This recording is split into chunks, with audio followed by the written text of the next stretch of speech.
All right, so let's begin. So either for additional wealth or out of the goodness of your hearts, the group of you decided to take on an escort mission to the village of Weizenville. A small group of travelers desire to visit the village for a short holiday, but the word of disappearances on the road has instilled fear in the travelers.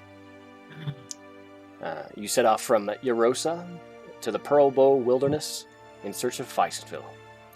Named after the barley the populace grows year-round, the village is well renowned for the irresistible ale that it brews. A mixture of pale malt and crystal malt makes this refreshing brown ale a staple at Weizenville. And locally, Weizenville is also known for its variety of pies, boasting a crust that's perfectly crispy and sweet. And due to the nutritious soil, a variety of berries sprout year-round and are used to make a variety of accents in their ales. Weizenville has used its wealth to make the village a tourist trap. You see beautiful flowers, clean cobbled roads, and weekly bonfire that make it a bucket list attraction for many. In order to maintain interest and thusly a steady income in the village, Weizenville runs local games year-round, and every day is a day to celebrate in Weizenville. As you walk down the road on a cool summer day, one of your clients rushes toward you. She begins to ask you a bevy of questions. You see she has the kind of short hair, freckles, and kind of a friendly smile, kind of the first things you notice about this young woman before you. Second, you notice that she just has this endless well of enthusiasm. And she kind of like rushes up to your character there, Fletcher. Says, where'd you get that sword?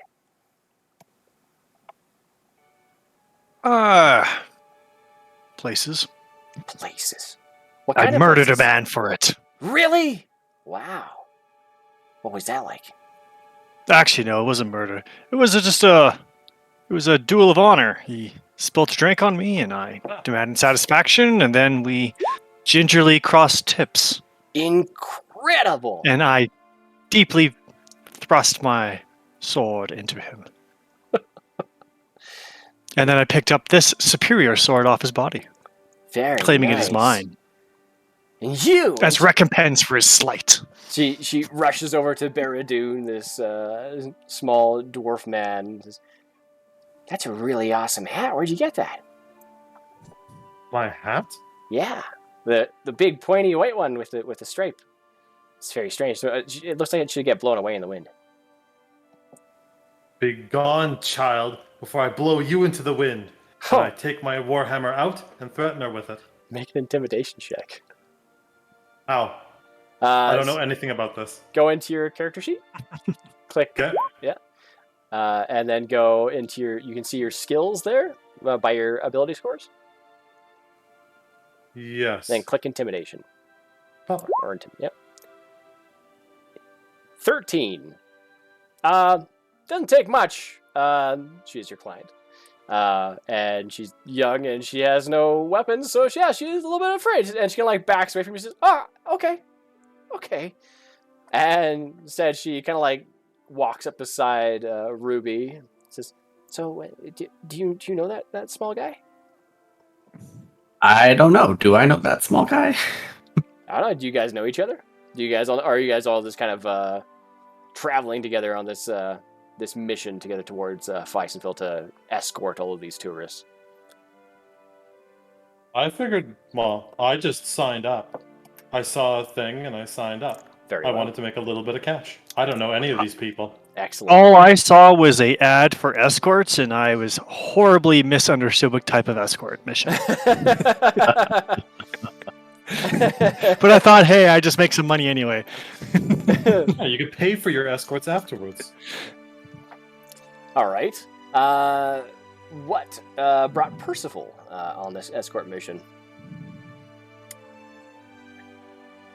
I'm going to start playing my musical instrument and just singing a song about how I love to explore the world, always looking for a new beverage. Okay, make a performance check.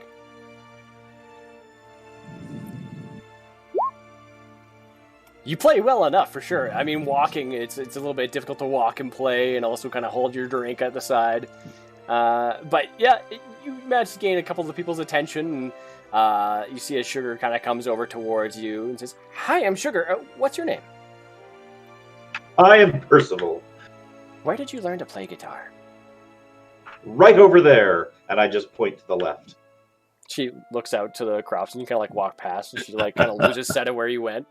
She comes up to Thomas, and kind of looks at everything that he has as well, and kind of notices that he's also holding a lute. Are you a part of a traveling band? Do you travel together? Of course we do. Oh, okay. Oh. And so she continues to walk along, kind of like eyeing you guys up and trying to get a bead on where you're all from, because you all look very varied and very interested in all your weapons and armor and instruments. You see she's walking eventually beside this one older gentleman, appears to be possibly her grandpa or something. So, eventually, the rippling of the river next to you, the rustle of the trees, and the songs of nature all slowly drowned out as you approach the vicinity of Weizenville. The laughter and chatter of travelers, the smells of cooking meat, and the feeling of cobblestone beneath your feet replace the serenity of an open road. As you guys make your way into Weizenville, you see there's lots of different games currently happening all about.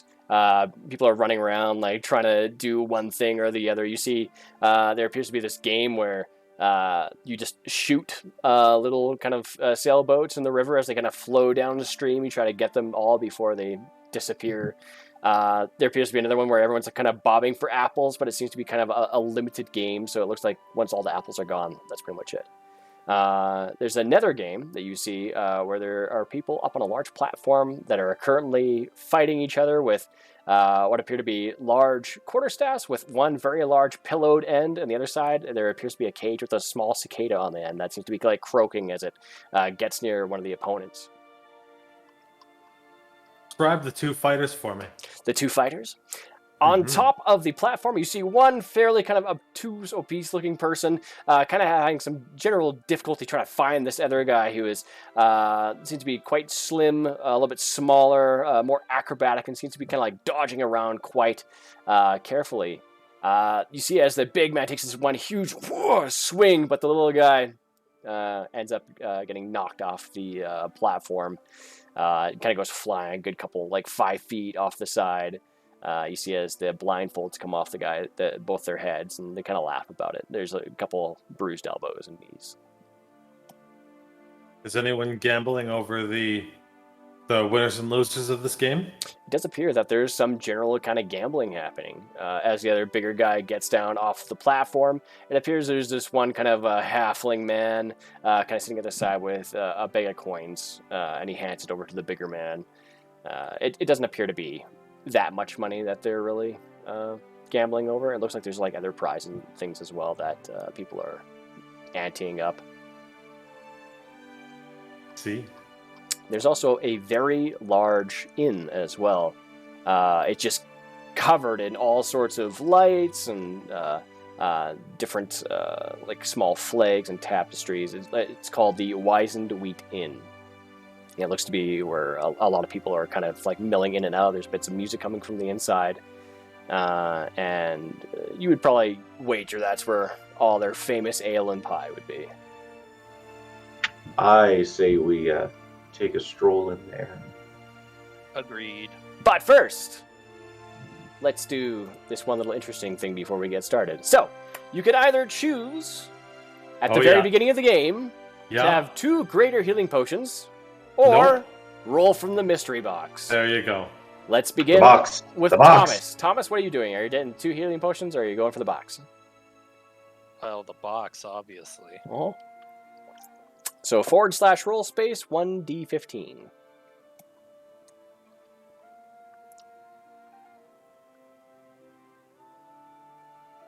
How do you do a D15? Advanced dice roller?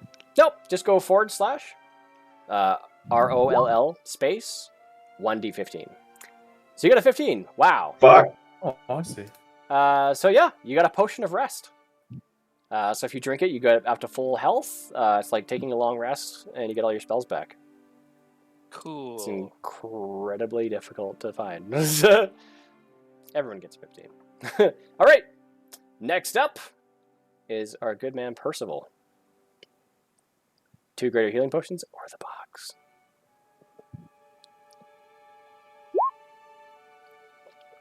$12. You now have the Goggles of Night, which you probably don't need as a half-elf, but it is a nifty magic item. I'm going to hazard a guess it gives me 60 feet of dark vision. I think it's 60. It could be more. I will double check right now. There they are. Well, wearing these dark lenses, you have dark vision out to a range of 60 feet. If you already have dark vision, wearing these goggles increase by an extra 60 feet. So now I have 120. Mm-hmm. Yeah, they appear to be these almost kind of like green-lensed owl eyes with like a small kind of brass beak in the center. Alrighty, I pop those babies on. Beautiful. And I am never taking them off. Next up, Fletcher. Are you taking the box, or are you getting the 2 greater healing potions? The box. The box it is. Roll a 1d15. Backslash. Oh, forward slash, sir. Forward slash. Forward slash roll. Oh. Is there any space? Yeah. Forward slash roll space 1d15. 1d15. 9. You get a supreme healing potion, which is the best healing potion you can get. Beyond a potion of rest.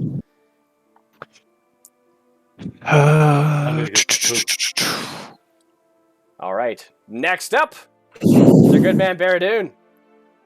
I'm gonna get the poop. Let's go for the box. I can feel it in my Someone's got to get the pockets. poop. Wait, I don't see it. Oh, really? 15. Are you kidding me? All right, you get a potion of rest. If you drink it, you're full health. We all and you want get all the your spells weapons. back. Yeah. Last one. Ruby the Rod Ruiz.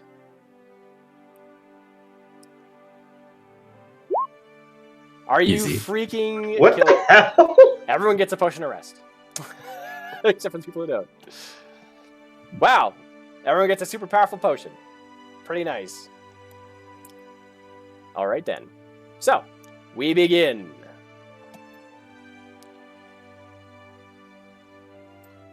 Where are you guys going? With the pie. I would like to look around town for the cheapest inn possible. There's only the one inn, the Weizenville. Only Inn. the one. Mm-hmm. It's a small village. It has this famous inn. Okay. Okay. Well, I'm heading to the inn because I'm going to get me a couple of beverly man. Very well.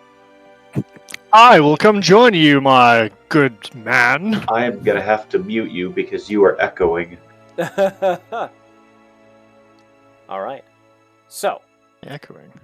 You might have it active on both Roll20 and in Discord, so if Yeah. you just mute Okay. the guy in Roll20, then it should be fine. That's what I did. Okay, so we're gonna mute Roll20 then. Okay. yeah, you roll 20. Okay, in the inn. So, Ooh, no, everything's good now.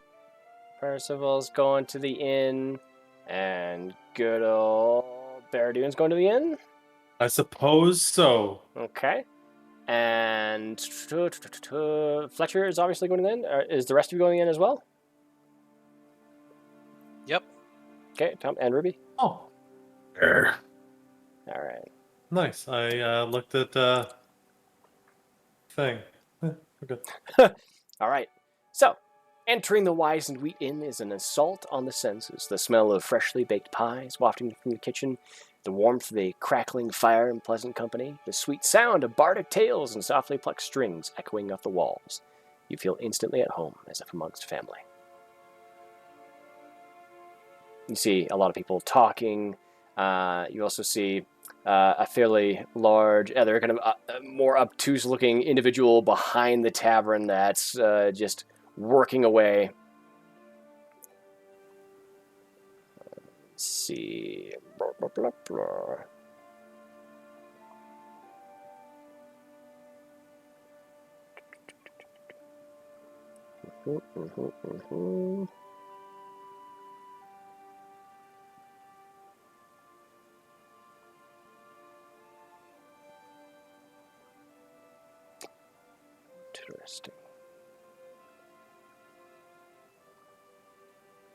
Yes. So you see a rotund, festive man stands behind the bar, the Weizenville Inn. His rosy cheeks are nearly covered by a bushy, curled mustache, and he wipes the sweat away from his bald head as he perfectly pours a foaming ale from a cask, and his laugh is a cheery bellow when he catches a friendly comment from a nearby patron. I grab a table. All right. You head over, and you snag a table. I wave to everybody else. Yep. You guys all see as Thomas sits at a table, and he kind of waits for all you guys to come and join him. Yeah, I'll go take the biggest seat at the table. Okay. I slowly go towards the table, looking around to see if there's anyone playing cards or just gambling for money. Oh, yes. Yes, you do. So give me a hot darn second here. I'm just going to push some people into the tavern for now. Yeah, shove them in. Just in there. Boom. Everyone should see now. Properly. It looks exactly the same as before. Yeah. Well, some people couldn't do dynamic lighting, so... Oh. Well, not the new dynamic lighting. I had to go back to Legacy. Which is better for everybody, I guess. Alrighty then. So yes, you do see games, Scoot. Give me a second.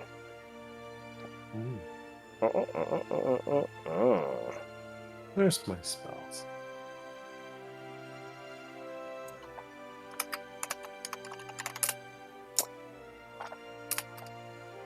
So, you see, donned in some of the finest furs you've ever seen, in a bulging purse to match his style, you see a dwarf chortling away as he pulls a stack of silver away from a forlorn inn patron. His blonde, braided mohawk is drooped over his shoulder, and his long beard is decorated in silver runic bangles. As you approach, you see 2 sets of dice on the table, and he asks you if you're feeling lucky, and offers you a seat to play a game he calls Sun and Moon. I would like to have observed him while I approached to see, maybe with an insight check, how on the level he is. If he's likely to rip me off and cheat. All right, make yourself an insight check, sir. Ooh. Nice. Very high indeed. Let's see.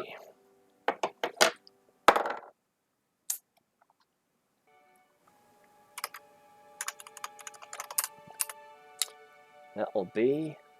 Ooh.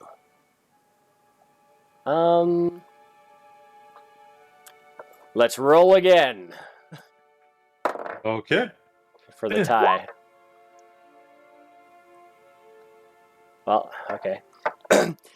He doesn't seem to be entirely on the level. It looks like he did a little bit of messing around on probably the second roll there. Okay.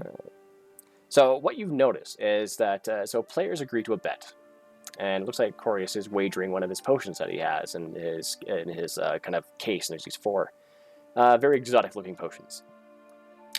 Players need to bluff their opponent and convince them that they're higher or lower than their opponent. One player can demand that both players show their scores early. The player who declares light must then declare whether their opponent's declaration of higher or lower is truth or lie before revealing each player's total score. If the accuser's correct, they win the bet. If they're wrong, the defender wins the bet. So if in the end, on round 3, no player is requested to show the other player's score, the highest score at the end wins. The players require a D8, D6, and D4. So players begin by rolling a D8, they hide the results from the opponent, and then players both declare higher or lower. And then you can declare light, if you so choose. Or dark, if you want to keep both your scores hidden.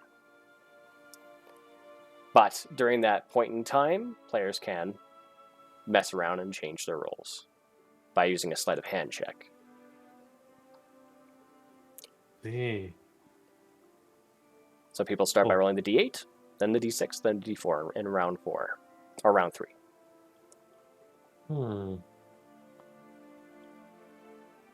Okay. Can I persuade the gentleman to give me a trial run? Well, I suppose we could do that. And he kind of like brings you over and like pulls out a chair for you and goes to sit back down. What would you like to Okay. bet? Like for the trial run, let's just do, let's say, I don't know, 10 gold pieces. I slam one of my 7 gems on the table. Very well. With 50 gold. Very well. I'll bet 20 gold because I'm not really sure if that's a real gem or not. So, is that fair? Do you accept the terms? Yes. Very well.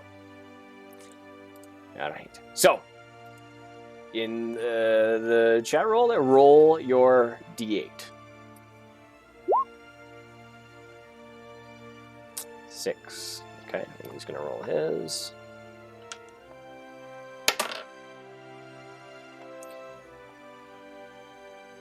So he's going to say, higher. I would also say higher. Very well.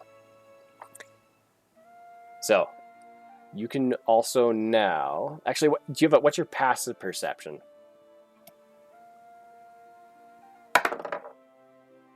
Where the hell's P in the...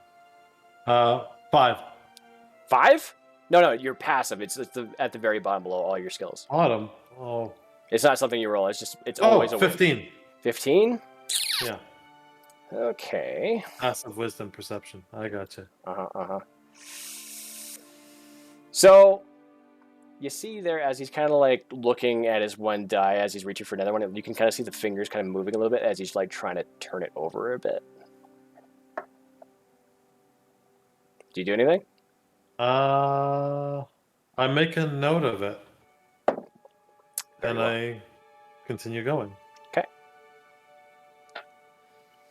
He thinks he got away with it. He's kind of like just looking around like, all right, well, let's do our second roll. I'm going dark, and I believe you.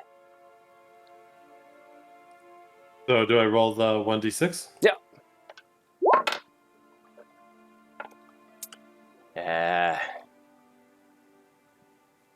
Lower. Oh, all right.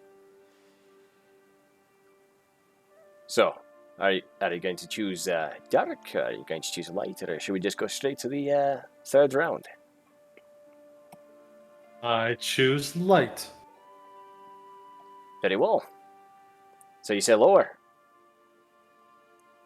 I believe I said higher. Higher. Well, I say higher as well.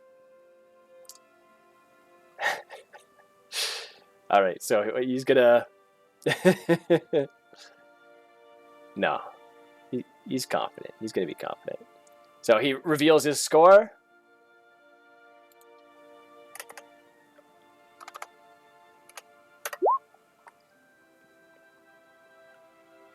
Cool. And you obviously got 12. So I did. you're higher. It's like, all right.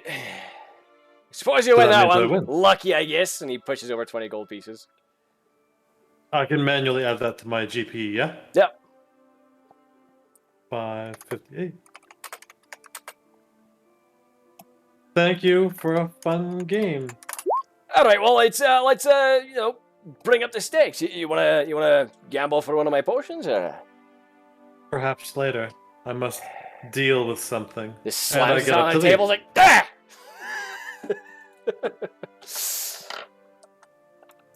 And as I walk away, I say under my breath, classic scam artists. I should know. I'm one of them. And I return to the table. All right. So you return to the table. You sit around with the rest of your mates, where Thomas has invited you, where he sits at the other end of the table. Can you hear me okay? Mm-hmm. You're a little bit Yes. far away. My friends, let's order a drink.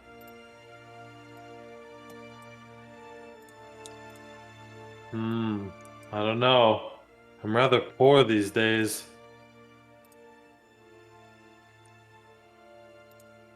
Insight. Perhaps if let's one get of some drink. you pays for me. I am just a humble priest. Didn't you just steal 20 gold from that guy? Does he know that? Honestly, he made such a big show of like pulling on a chair, giving to you. You sat down and played a game with him. He was all pissed off and very visibly, obviously in this room, like they would have seen you obviously win something from that guy. Fair enough. And they should probably see my ridiculously ornate mace, which is kind of useless. Yeah, to some degree. Yeah, they see your mace that but you also brandished it to scare Sugar Tolson away from you. Classic Sugar. But yes. You're not the priestliest priest, scaring a small child and then stealing gold. I think the first round should be on you. She's probably like her Oh. early 20s. Just very enthusiastic. I wave someone over. All of my money belongs to the Church of the Forge. I have no possessions aside from my mace. And that money. And my your signet ring. clothes. And my pedigree. And My those gems. boots. And that fancy hat of yours. The hat belongs to the church. Nice. Poor Ruby. I smack the table with my mace. Yeah. I light a cigar. You smack the table with your mace. You light a cigar. The tavern or the innkeeper kind of comes over and says, "Well, is everything okay? See, you're hitting the table. We got to try to keep the damage down a little bit, okay? How about some free ales on the house?" That Now sounds wonderful. That's what I like to hear. I also like this. I'm gonna insight. All right, inside away, sir. Yeah, he seems fairly on the up and up from what you can see. He seems like a very good guy. He seems a little bit concerned about you guys causing more damage, so he's just trying to appease you a little bit. Fair enough. I'm- I pull out my loot and I start plucking quietly. He brings you guys I'm both gonna- 3 pitchers of Weizenville Oh. lager.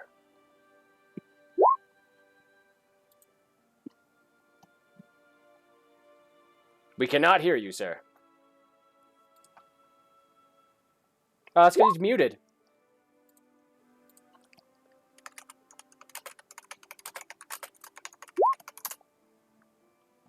I'm not. Mic check, mic check. You were There you muted go. in Discord, man. There you go. You're all better. Okay, how's the feedback? One of you guys complain You about sound fine to feedback? me. No, you're good now. Yeah, that was on Billy's Oh. side. He was just, No, it was on my side as well. Oh, okay. Because Yeah, you're going through. Yeah, fucking dirt. Okay, I toss a gold coin to the barkeep. Okay. Yeah, he snatches it in the air and deftly puts it away within his apron. And he walks away. And he goes to like talk and kind of joke with some of the other customers. You see him putting a caring hand on one of the other customers and kind of talking to them closely and kind of gives a compliment to the man's wife and sees this other couple that are currently sitting down eating some pie and asks them about the pie. And he makes his way behind the bar again, continues to pour drinks and things and joke with the other customers.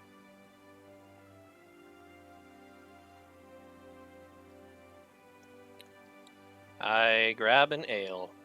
Mm-hmm. Easily enough. What are you doing, Rudy? I drink ale. Ah, Uh-oh. I'm gonna. What are you Uh-oh. doing Ignore there? that. What are you Ignore doing, that. Bear Dude? Huh? Okay. I'm looking at things. Okay. Ruby. I take a big drink of my ale. Okay. Yeah, you glug back like a good half of the tankard. It's quite good. It's not their signature one. It appears to be the cheaper ale. Still, and it's a nice lager though. And you see as Percival kind of like takes out his kind of small mandolin and starts like plucking away at it, kind of leaning It says back it's on a the chair. This is flute. Oh, it's flute. He takes out his flute and starts playing it. Pan flute? Can be if he wants it to be a pan flute. No, it is not a pan flute. It is a modern silver flute. A jazz. Silver, keep that in mind. Yeah, Fletcher will remember that. Could be used as a weapon against the undead. What kind of song are you guys playing here? I'm just messing around. Yeah, you just pluck Actually, away.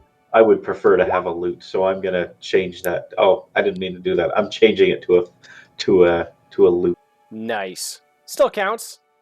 It'd still just be your original score. So it'd be a 9, which is below average.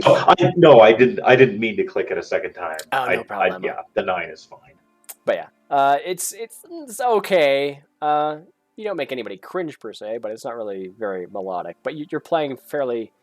Are you playing it loudly or quietly? I'm gonna try and play it while dancing around the room. Yeah, so that's if probably you need what's to make happening me another there. chant, Yeah, you're a little bit out of another breath. chant, and that's fine. I'm just every time I go by the table, I'll have another sip and then do another round, play another song. But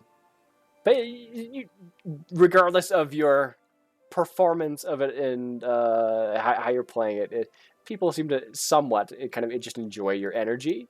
They're a little bit put off from the music, but they like the energy. That's my sweet spot. Mm-hmm.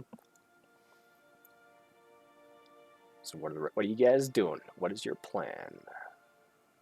I'm keeping an eye on the gambling dude from across the room as subtly as possible. That guy, you see, as Just he's like, watching to wait for him to leave. okay, hold on here. So you're being very subtle about it, and he's since you're being subtle, make an actual perception check. Yeah. What? Okay. Oh. So it's kind of this thing like the rest I'm of the guys staring at at the him, table. aren't I? This is kind of interesting. The rest of the guys at the table notice he's like Baradun looks back at Corius, and then to be inconspicuous, he looks back and Corius looks at him, and then Corius looks away, and then Baradun looks back at him, and then he looks back and Corius looks back at him again, and it's kind of like this they just keep trading off like watching each other, but they don't know it. Why don't you just kiss already? I don't know what you mean. And then Corius, as he's No. looks around the inn and sees there's no one really else that he can potentially con. No one's interested. He grabs his little wooden shelf or box of potions, and he just kind of gets up and takes off. As soon as he leaves, I wish to follow him. Okay. So he gets up and leaves and goes out the front door.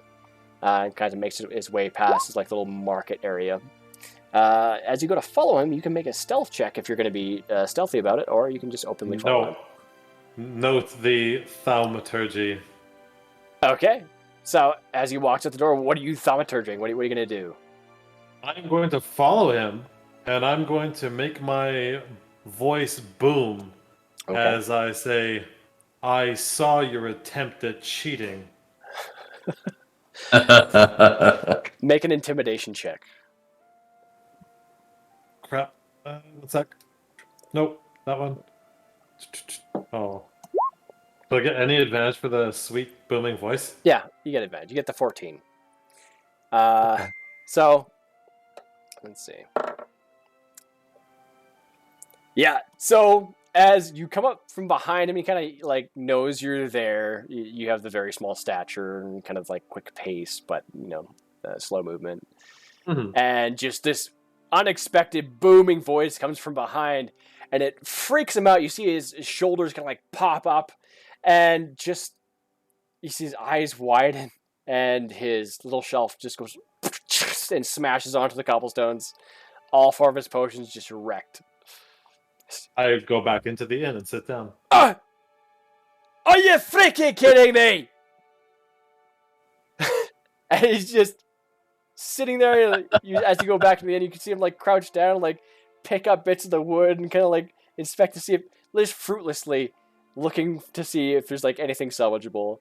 And that's the last you see. I sit back at the table and say, that's my good deed done for the day. And then as you sit down at the table, there's just like rumble from outside. I'll run up to where he's smashed everything. Okay, as you do this, you look outside. You see Corius's hair is like kind of blown right back. Black soot over his face. He has a bloody nose and a broken lip. A bit of his beard has been singed and burned away. All the potions mixed together just created this combustible force into his face. Oh no! Here, let me help you with that. Oh, well, thank you very much, brother. And he looks over and he sees this halfling woman. He's like, oh no, Still no, chewing on my cigar. it's all right. It's all right. It's fine. I got it. It's fine. I'll just I'll knock it off. I insist, and I'll start helping him pick up stuff. But as soon as I see an opportunity, I'm gonna go for his purse. Okay, so he's a little bit flustered. And things. He's like trying to walk away. He goes to turn away because you're surprisingly making him uncomfortable with the voice and everything. Make a sleight of hand check. Because he's distracted, do I get advantage, perhaps? Yes, you do. He's very distracted. Wow, it's a good thing you got that. Yeah, Jesus. I'm going to try to aim for maybe a nat 20 here. All right. So, as he's walking away, you see the purse jangling at his side there. And as he's turning to go around, he's just flustered. You go to reach up for the purse and you grasp around. It's heavy with lots of coin. And you just snap it really quickly with one of your daggers and it just falls into your hand. And he just kind of like really quickly scuttles off and he turns to look back at you, but you've already hidden the coin purse. And he's like, "Jeez, crazy woman." And he just keeps walking away. I'll just kind of give him an awkward wave and head back into the tavern. Okay. You have about 320 gold pieces. Wow.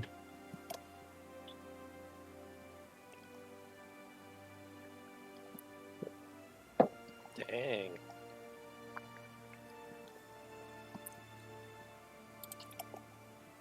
As I pluck my lute, I start playing a little bit louder.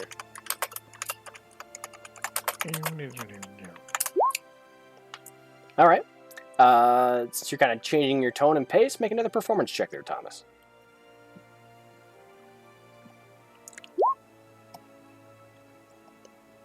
You find yourself almost drowning out the other bard in the room, and they just kind of quiet down and sit by on the bench there by the piano and just kind of watch you and kind of let you play your play. Like he's kind of like taking a break and just enjoying, not having to play for a little bit. And some of the other patrons kind of like crowd around a little bit, and like not too close, but some people start to kind of like walk down the stairs from their rooms and kind of just stand on the stairs for a little while and listen to you. Some people come from the lavatory and can just stand on the carpet in front of the main entrance and watch and listen. The barkeeper kind of just stops pouring his ale and kind of like slowly shuffles it over to the customers, not even paying attention to him. They all just kind of like look and just listen to you for a little while as you finish your song.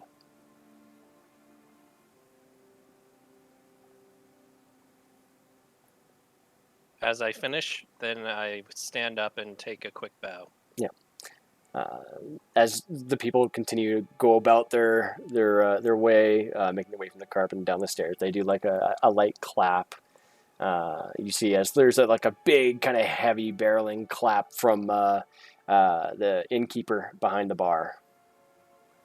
Bravo! Bravo! Well done! And well done for you, sir. And he bows as well, and a couple of the patrons clap for him too. Oh, right. I forgot about my drink. Yeah, you guys have 3 old pitchers there, so what else do you guys do while you're here in Weizenville in the tavern?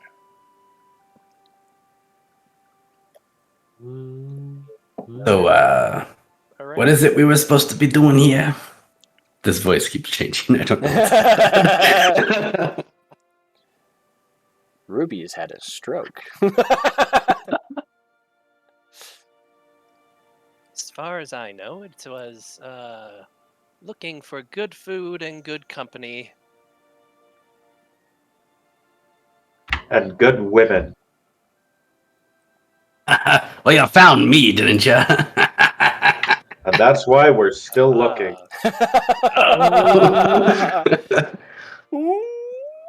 That's fair. A little loot just as to complement the joke.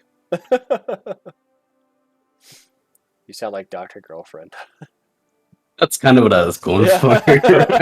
way deeper. Yeah. Deeper. Way deeper. That's not a bad monarch. And, like, kind of Dr. Girlfriend who has been garroted at some point. I try to recall what we were doing.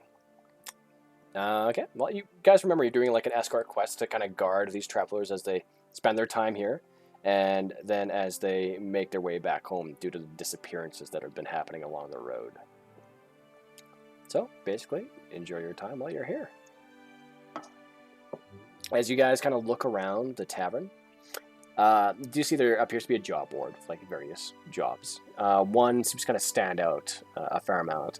It appears to be a kind of job posting from the local Lord POTUS, whose mansion is currently under some form of haunting from various specters. He's looking for people to exorcise them for a fair bit of coin. Looks like it's 500 gold pieces up for grabs.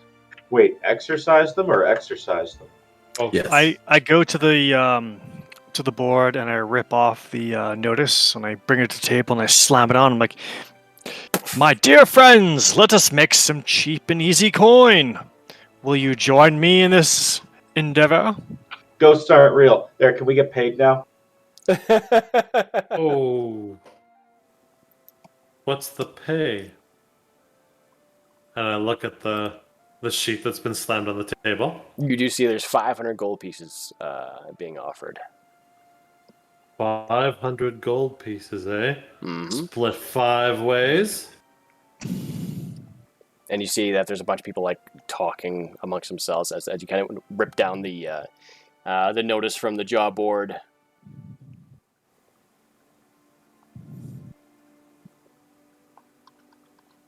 I yell That out to the sounds like a barkeep, job another for us." round for me and my friends. We have work to do in the morning. Yep, right away. And he comes over and brings you guys, mostly for the performance, the much nicer ale that he currently has. It's a Weizenville signature brown ale. And I toss another gold coin to him. Oh, well, thank you very much. Maybe I'll get you another pitcher. Ah, thank you. And here's on the house rhubarb pie. Ah, splendid. Hi. So, also, are you looking for any rooms for rent tonight? We got a luxury private room for just a singular person. We got luxury shared. All other rooms are about 5 silver pieces per night. We also got a kind of hostel type room for people who aren't too skittish about sharing. I'll take the luxury room, please. Single? Yes. All right. Well, that'll be 4 gold pieces per night. Very well. And I toss him the 4 gold pieces. Okay. So Fletcher has the luxury room. My mouth is full of pie, and I try to explain that I want a room as well. You want a regular room, or are you looking for the more luxury? Luxury? Well, we only have the shared, so be 2 gold pieces per night, though. Deal. All right. You sharing it with anyone, or just yourself? I cannot look at him. I look around. Hey, honey. Thank you. Oh, fine. You're picking Ruby?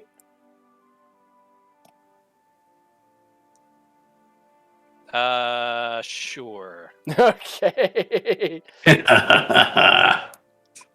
Not even married. That leaves only the other rooms for rent. And the other rooms, they have some shared rooms, a couple of shared rooms, a couple just, individuals for by yourself and the hostel. I will take the hostel. Very well. I like a lot of company, so And you're in the hostel as well. Gotcha. Very well. And the hostel costs? The hostel costs 5 silver pieces per night. Yeah. Per person. I just take that out of my inventory. Oh. 3. Boop. Done. So currently it's still very much just the afternoon.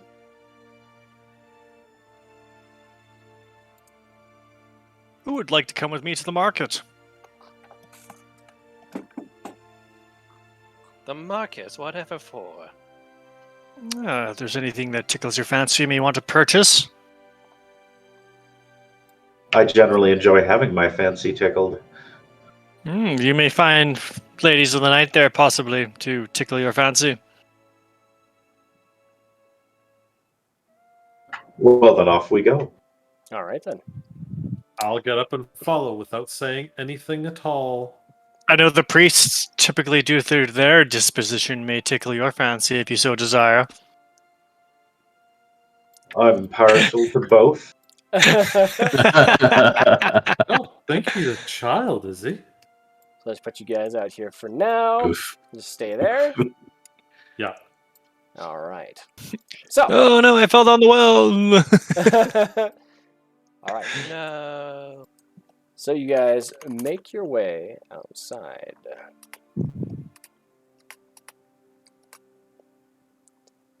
I know. That's as far as it goes. It doesn't go any further than that. There you go. So as you go out, you guys see there's some bobbing for apples. There's the jousting game.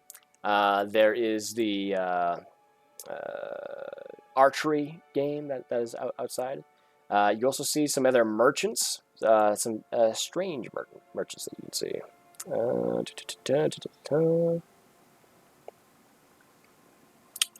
You see this kind of weathered skin and fine wrinkles that seem to emboss the face of a short woman carrying a basket filled with an assortment of berries with 2 long, thick, gray braids of hair hanging over her shoulders. She moves unhampered by her age.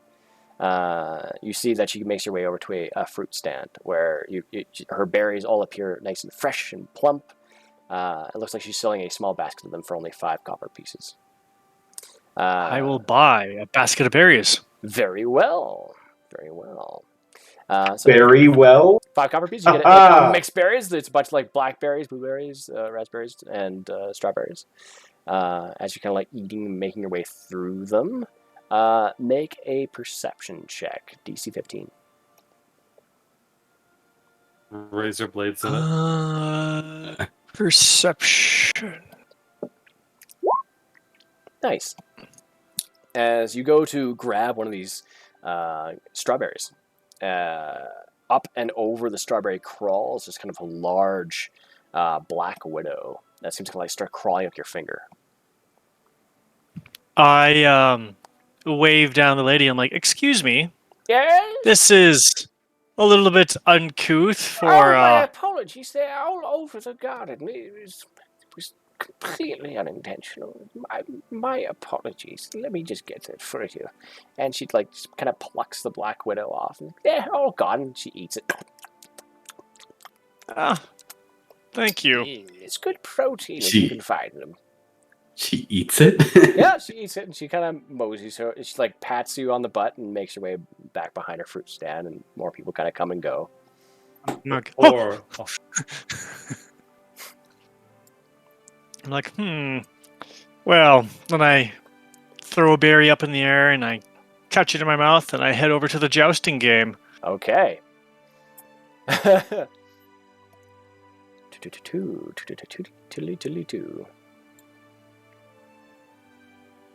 There we go. So you make your way over to the jousting game. Currently, there's that one big man that is currently still up there on the platform. Doesn't have his blindfold up yet, just kind of up onto his forehead. He's bald. He's got these big arms.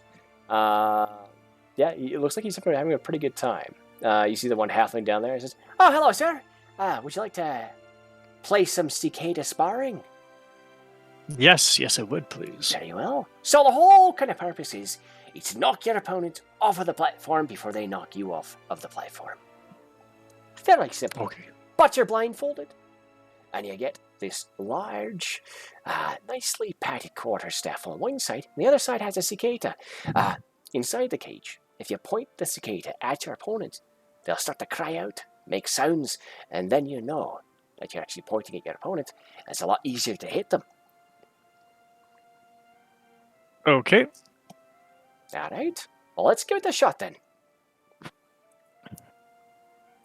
I would Very like to well. approach the arena and see if anyone's taking bets on the winner. Nobody is currently taking bets on the winner, but it looks like the halfling will take and double your bet. I slam down one of my gems worth 50 gold pieces and say, 1 gem on Fletcher. Very well. Don't let me down, boy. 1 gem Fletcher. All right, well, might be able to... he kind of looks at it and tries to praise the gem. Does a horrible job. I probably wager it's about... and he kind of like looks at you. 60 gold pieces? Sure. Make a deception check, because his insight's really high. It's got to be a 21. That is... Bam! Nope. Oh! Alright, if you're trying to screw me, I'm not going to be taking bets from gems and things. And he's like, hands you back the gem. So be it. 50 gold pieces. 50 gold pieces it is. So you hand him 50 gold pieces.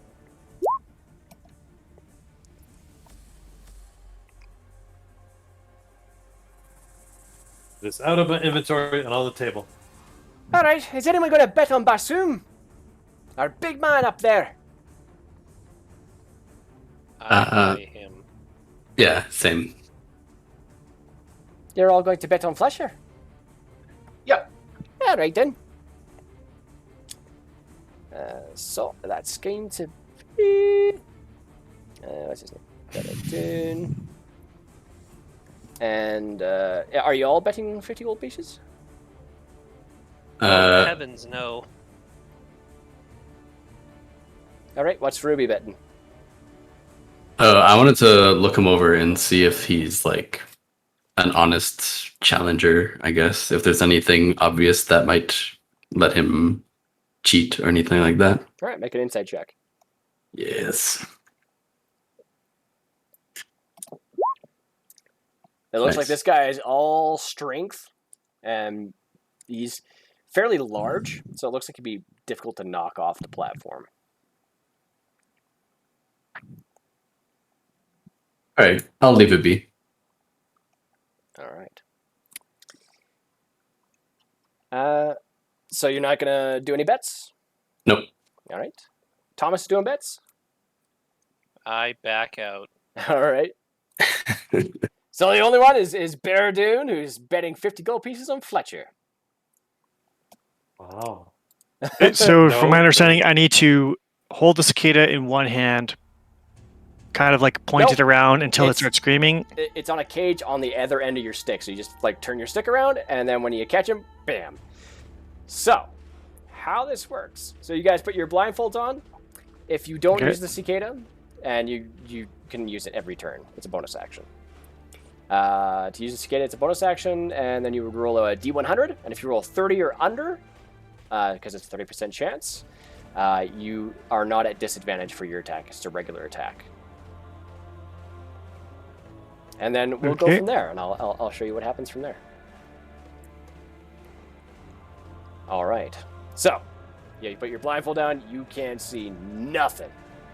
But now I'd Okay. like you to roll initiative, actually, if you could. So just click on your character and roll initiative. I'll roll initiative for my... I shouldn't even really need to for that one.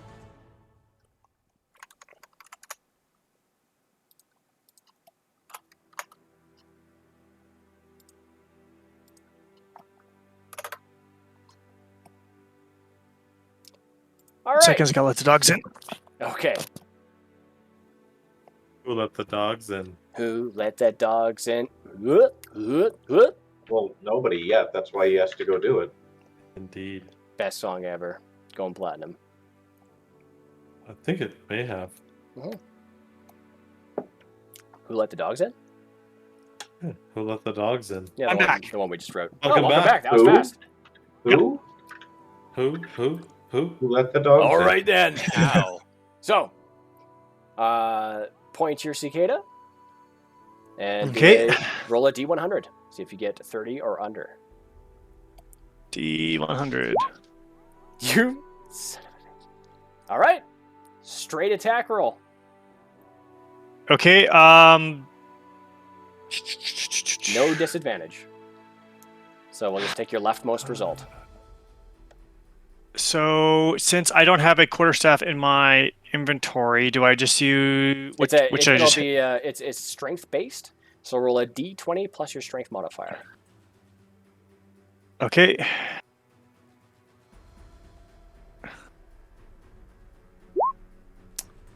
Yep, that'll hit his AC.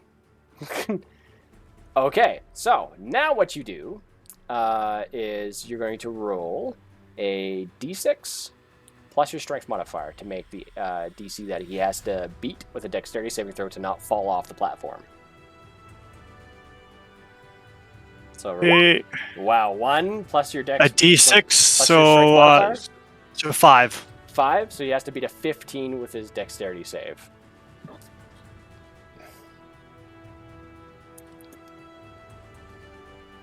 Now I'll just roll it in here.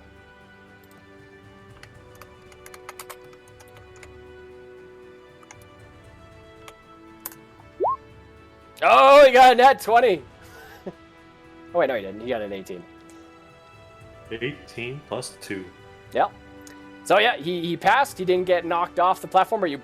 He's like, ugh! Kind of like almost falls off, almost gets knocked back, and now he's going for his swing.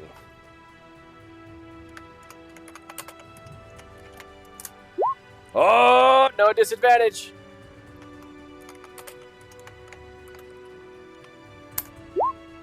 Does that hit your AC? No, AC 18. Okay. You feel this almost kind of rippling movement before it hits you, like just instinct kicks in, and you just kind of like squinch your stomach right back, and you get right on your heels, almost falling off the platform, or it just completely misses you. You feel the wind kind of just ripple across the front of your jacket. But he misses. It's your turn. Okay. 15? Yeah. Oh yeah. No disadvantage. How is this happening? I have 2 attacks as a for my class and such. Does that affect? It So does can that. I do 2 attacks? Okay. 23 is a hit for sure. You got to roll your cicada both times. Oh, it's a bonus action. Never mind. So your second one would be at disadvantage. So the second one misses, but the first one hits for sure. Okay. Okay. So roll your D6 D6 plus your strength modifier. 4 So 8. is 8. Okay, so he's got to beat an 18.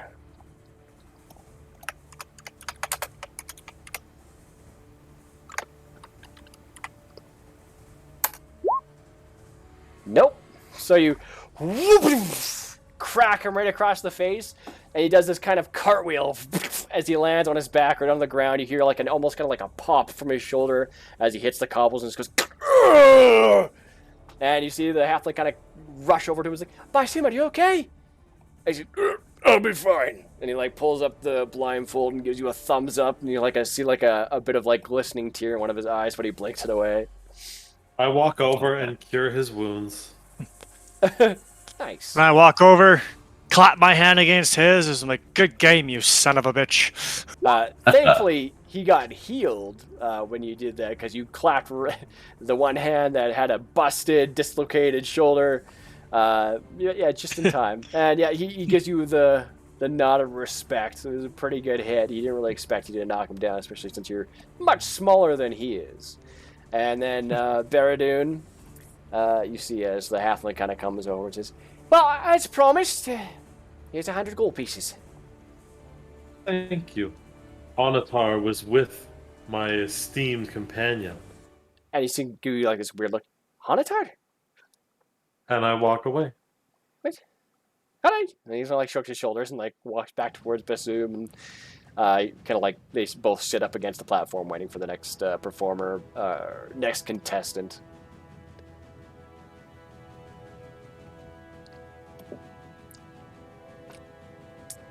What are you guys doing now? Well done, by the way. I go over to the merchants. You go over to the merchants? Okay. So, as you make your way over to the merchants, you see some other strange people. You see one that's notably quite strange. Reasonably tall with this kind of crooked posture. You see a startling old woman with straight black hair. She's selling jewelry in Weizenville Square.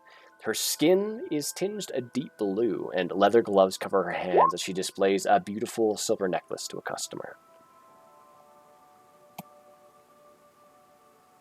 Can I tell if there's anything special about this jewelry other than just craftsmanship? I can say that you can make a general appraisal check, so you can make like a history check if you wanted to.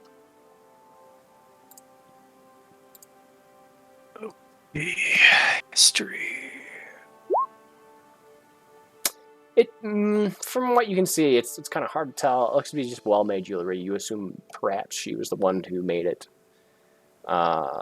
She looks like she's dealing with some sort of skin ailment, big time. I'm gonna stay away from that. Okay. Otherwise, she looks quite healthy. It's just due to the fact that her skin is very, very blue. That does not look healthy. Aside from her illness, she's healthy. Like, skin blue means, like, you're not getting enough oxygen. That's cyanosis. It's not that. It's like a deep blue. That's even worse. This is not good. Made of ice. Like the Blue Man Group. Excuse me, ma'am. Are you having a medical emergency? No. This is a very rare malady called Argyria. It's from consistent contact with silver over the years. I look over to our cleric, and I'm like, "Excuse me, could you please come and render aid to this woman in need?"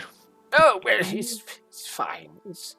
It's I've gotten fairly used to it. I'm wearing gloves to try to slowly reverse the effect. So. Well, why wear gloves when you can be healed? I approach and Very true. I notice the necklace on her person. Mm-hmm. She's holding it currently. She's giving it to a customer. They just paid. Oh. Okay, so it's not that then. How interesting. She's wearing gloves to kind of guard her from silver. Mm-hmm. Okay. I don't want to just cast Turn Undead on her. But that would be kind of crazy. Do it. Like, I know what Argyria is, but my character doesn't. Mm-hmm. So, would a healing spell damage undead? You're not sure.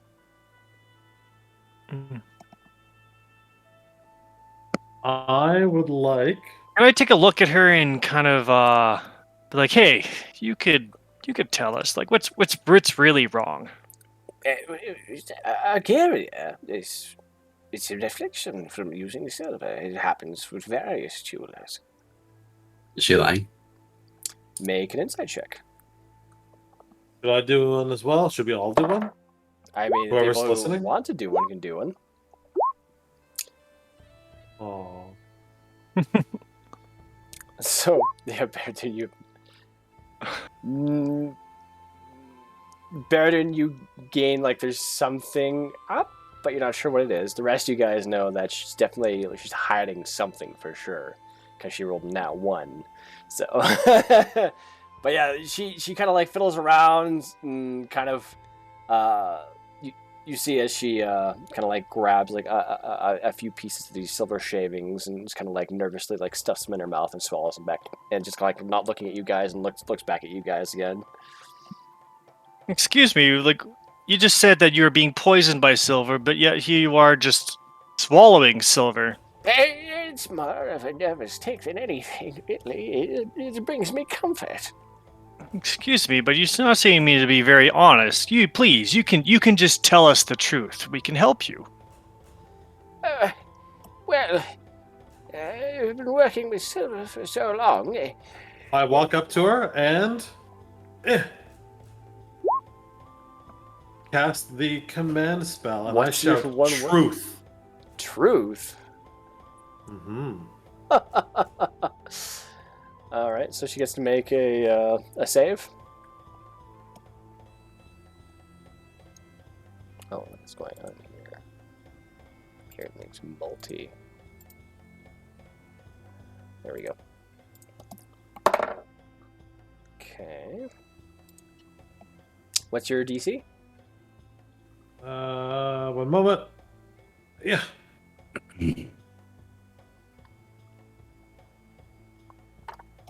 I don't know.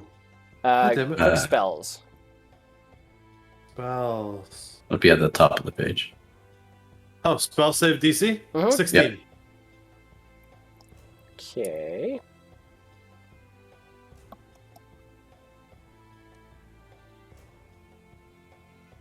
You see me harder, Dungeon Daddy. Okay. Ooh. So she looks at you and you see her mouth quiver a little bit and says, "My skin is naturally this color." Oh, interesting. I would like to. Would that be a insight check to try and figure out what that might actually mean? Or like a. No, that'd be more of like a Like medicine, maybe? medicine? Or history? History or medicine? And you see as soon as she does the command, she just feels all uncomfortable and looks at your eyes all wide, and she's and she just leaves and she starts making her way into the Weizenville. I would like to consult my medical knowledge to see if that could be an affliction or if she's just not human. Okay. Yeah. Make a medicine check. You know that some races have variations of different skin colors. So there's some various other kind of creatures as well, and humanoids. So she may very well not be human if it's her natural skin color. Okay, I'm happy enough with that. I follow her. Okay, yep. You follow her, and she kind of like sits kind of lonely all by herself, just in the corner of the tavern there by the fire. Just kind of like puts her hood up over her face and kind of just crouches over the table. So I go over beside her and I kind of sit down.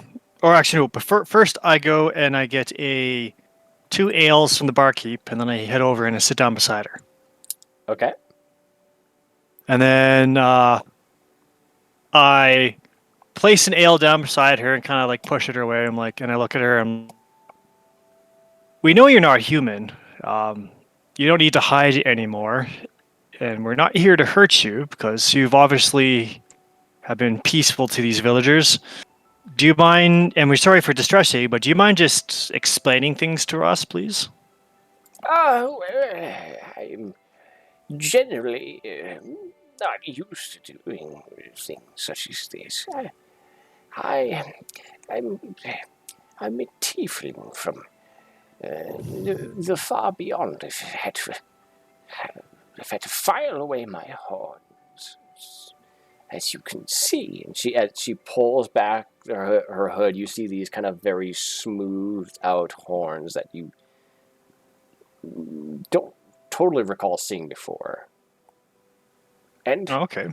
it's been so hard, and I've had to make stories about this silver so people would accept me in this village. Do you understand? It's very Yes, important that this secret is kept. I don't want people to worry. I totally understand, and I will keep your secret. But I may ask, what is the purpose of consuming silver? It's more of a comfort thing than anything. It makes it more,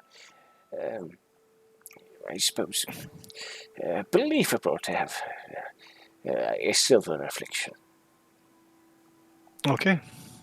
I am sorry for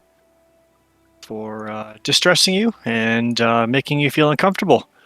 We will maybe see you a later time. Actually, Perhaps. one question though.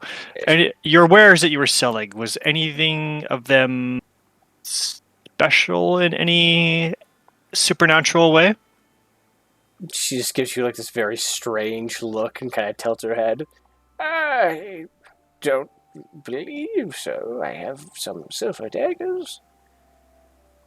Well, I would like to purchase. How many silver daggers do you have? I have 2 silver daggers for purchase. Okay, and how much are they selling for? I'm selling them for 50 gold pieces each. Okay, I will. I think we could come to an agreement where we Yeah. don't tell anyone that you're a tiefling, and we Oh. get some silver daggers for a little bit better than that. Did you follow? Oh, I'll just give her the daggers for the full price. Okay. Percival, did you follow into the tavern? Oh, yeah, I'm just tagging along. Okay. Make a perception check really quick. DC 18.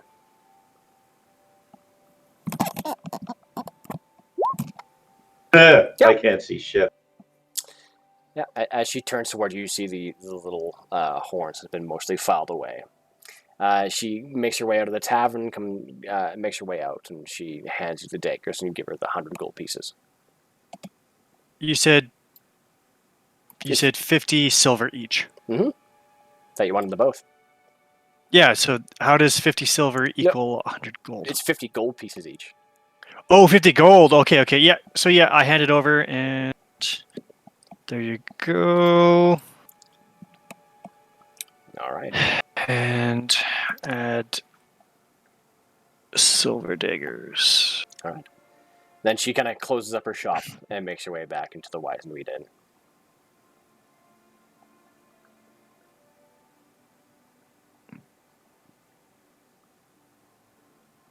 You see, as you guys are there, Sugar comes up to you. She has one of these those apples in her mouth. She's like, "We're just bombing for apples."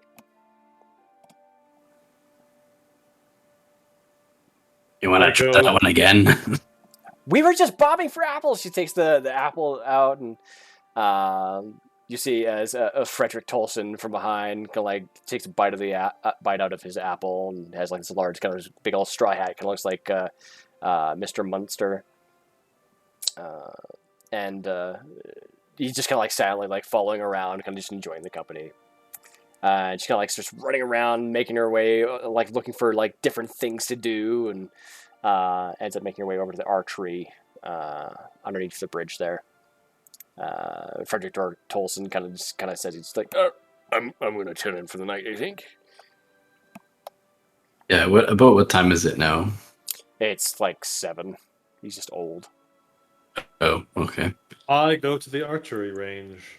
Okay, that's not an archery range. It's just the river where they're setting out sailboats to be shot for a prize if you can get them all.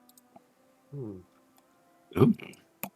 I stand back because I'm terrible despite owning a crossbow. So Sugar goes. She pays the 1 silver piece to enter. Wow. She misses every single shot. The others go into the water, and the sailboats kind of like sail farther down the river. Says, "Well, better luck next time, lady." Says, "Oh well. And she kind of like takes off and starts making her way and goes into the Weizenville Inn. You assume probably to buy like an ale or something like that, have some good times. I'll try the archery. Me too. All right. I'm also going to go down to the archery. Very well. So our first was Same with me. Thomas, Ruby, and then I'll be right back. Okay. Is And anyone taking bets for who actually succeeds at the archery? It doesn't appear so. This one looks like if you win, you receive a bottle of Weizenville blackberry wine, which is fairly expensive.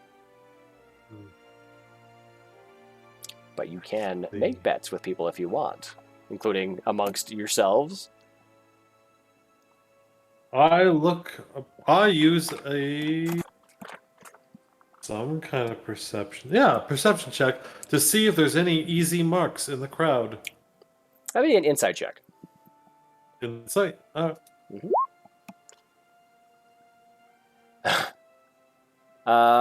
Easy marks. I mean, you would definitely Someone with find lots them. of money who is likely to actually take a bet. Okay, screw it.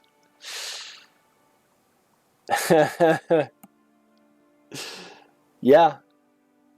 Is it Corius? It is. You see It's Corius. You see Corius there. He's kind of just watching everything. It looks a little bit, Who's shooting the bow first? Currently, it'll be Thomas shooting the bow first. I walk up behind Corius and I say, 50 gold says that Thomas actually gets at least one of those bows with his bow and arrow. And he turns and looks at you. He's like, "Oh, I see you're back again, eh? You know, those potions cost me a lot of money, eh? Probably lost about 10,000 gold pieces there at least. You owe me big time." He's he's poor form for sure. I pull out my sweet ornate mace with my signet ringed hand, and I say, take it up to the church, or take it up with the church if you don't like how I do business. Right, well, I don't even know what church you're with, alright? I'm with Moradin, the old hammer. I'm back. And I make my eyes glow. Make an intimidation check with disadvantage. Yes. Where's my intimidation? He knows your There we go. tricks. Oh, that was so Nice. close to a 19. Oh, it's super scary, look at you. Well, I'll tell you what. I'll bet you your mace and your sigil that your buddy can't shoot all three of them. And if I lose, I'll give you everything I got. 2 of the boats. Make a persuasion check. With disadvantage because you totally screwed him. It's going to be DC 16. Alright, well, fair deal, I suppose. You're on. That's perception. What? Oh, you gotta do Shit. persuasion. Doesn't count. That was close. Ha! All three are nothing. Done. Who's got that blaring background noise? Nobody. Nobody. What the fuck? I am in an empty room with no fans. Yeah, I got nothing. I only use push to talk, so. I mean, I got a fan, but it's not loud. No, it's like people talking in the background.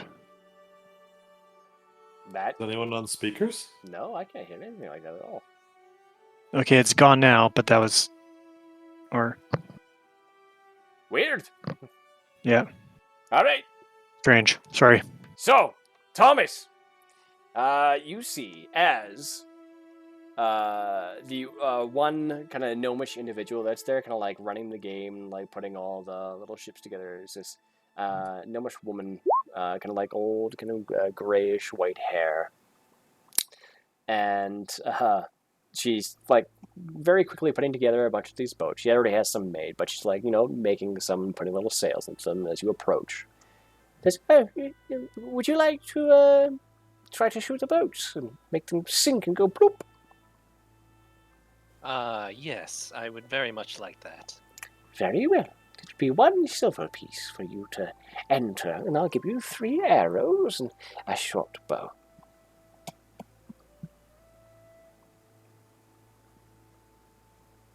Done. Very well. And she starts putting each of the boats in. And she makes you wait for like 10 seconds until they're like a little bit farther away. 7, 8, 9, 10. All right, fire away. So the first boat you got to hit is AC 13. Okay, so I don't have short bow on me, but... Yeah, it's 1d20 plus your dexterity modifier. And if you're proficient in short bows, then add your proficiency.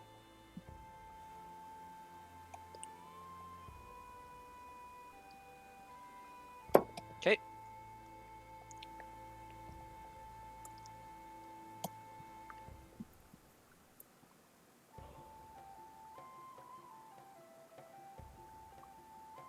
Did you fire?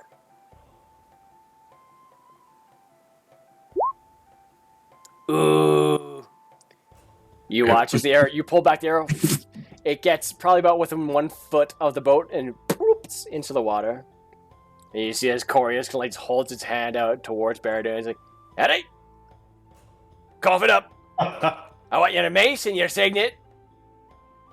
A wager's a wager, and I hand them over. Very well. I'll just add that Well to the played. rest of my fortunes. And he goes to grab his gold. Like, what?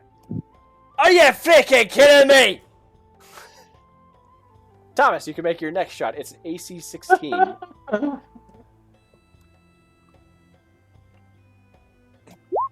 Oh! Flies. And just hits the mast. You watch as it like cracks and falls off, and the arrow goes straight through the bottom and just like spouts a bunch of water as it just like sinks quickly into the river. Oh, nice shot. Very nice shot. And he comes over and like pats you on the back. All right, 1 left to go. So that's one going to be an AC 19. Nice. The super far away one that's been taking so long for you to hit hits it just before it goes beneath the bridge, and it just shatters. Oh wow, good job. It's too bad that you didn't get all 3. Well, I feel like the bow, I needed to get a feel for it, so... That's fair. Well, you did your best, and hopefully you had fun, but I'm afraid there's no wine for you today, unless you want to try again. But you are a little bit... you need to go to the back of the line. We have 3 more coming after you. I would like to go to town and look for a small amount, ingot of metal. Okay. As you go for the ingot of metal, you see Corius kind of making his way towards where that tiefling old woman had her stand. The stand is closed, and he's like, "Oi, for fuck's sake! Come on!" Because he's like holding your nice mace in his hand, and like he's looking around. There's nowhere else to sell it. Ha! And he just like huffs it and puts like his big backpack over his shoulder and just starts making his way out of the village. That's fun. Do I find a ingot of, say, brass? You would assume that based on where he was trying to sell your mace, that one tiefling woman would probably be the only place to be able to find that kind of metal. Okay. Is she still in the tavern? You look inside the inn. She doesn't appear to be anywhere around. She'd be very easy to spot. Fair enough. Can I find any other metal anywhere? Any other metal you could probably find if you went to the stables. You might find some horseshoes. I could use gold coins. Never mind. I would like to retreat to the hostel, sit in my bed, and channel divinity. Very well. I would like to take 100 gold pieces and my artisan's blessing to form a solid gold mace that looks exactly like the old one, but is even nicer. Nice. It will take me 1 hour. Okay. So you see him take off into the inn and run up the stairs, and you lose sight of him. All right, Like next everyone up, else. Ruby. 1 gold piece, my dear. You're so pretty. And she just puts like a hand on your face. Gold pieces. Oh! She just recoils away a little bit. Oh, I thought it was a silver piece. it is silver piece. It's 1 silver piece, as I recall. Yes. Whew. Sorry, I have a case of the vapors. I'll blow out a puff of smoke from my cigar. Not in her face, off to the I'm side. sorry. It's just very sensitive to smoke. So she hands you 3 arrows and the short bow. I inspect them. You inspect them. You can make a investigation check. Ew. Looks to be okay. It's been used quite a bit, you assume, but it's probably up to date. You assume because it's it's a village of festivals, and you won't have a string to get snapped off on someone's face. All right. Alrighty then. So she sits down 3 more boats into the river. Fire your first shot, AC 13. Sinks it immediately. It's like, ooh, good shot. Very nice. AC 16. Critical. Just shatters it. You watch the bits and pieces of the wood kind of go flying inside, the bits of it kind of land up, even up onto the shore. It's quite an incredible shot. Your third, AC 19. Goes flying, and poop, and just hits the side of the bridge. He goes, ting, ting, ting, yeah? I have lucky. Very I well. think. Halfling luck. Use your point. Is that only on a 1 or is that any time? I forget. Only You can on a use it one. any. I use it as it's only on 1, but I'm just letting you use it at luck. Okay. You only get I will 1 just- point of it anyway. Sure. I will roll it again. Oh, fuck off. Still hits the bridge. Ping, ting, ting, and then just goes plop into the water as the boat kind of sails and brushes up against the arrow and just kind of goes around it from the current. Well, that was a very impressive first foray into archery, young lady. Yeah, first time. For sure. As she recoils a little bit again, a little bit startled. Just kind of, she doesn't make eye contact, but she's looking at the ground as she's talking to you. Well, next one. I'm gonna head into the tavern. Okay.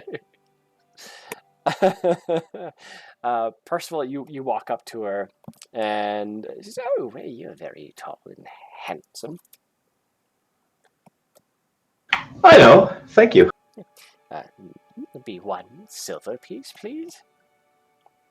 And there you are. Okay, and she hands you 3 arrows, and she puts the boats into the water 1 by 1 as you start to sail downward, and she does her little countdown, and then lets you fire. So your first one's AC 13.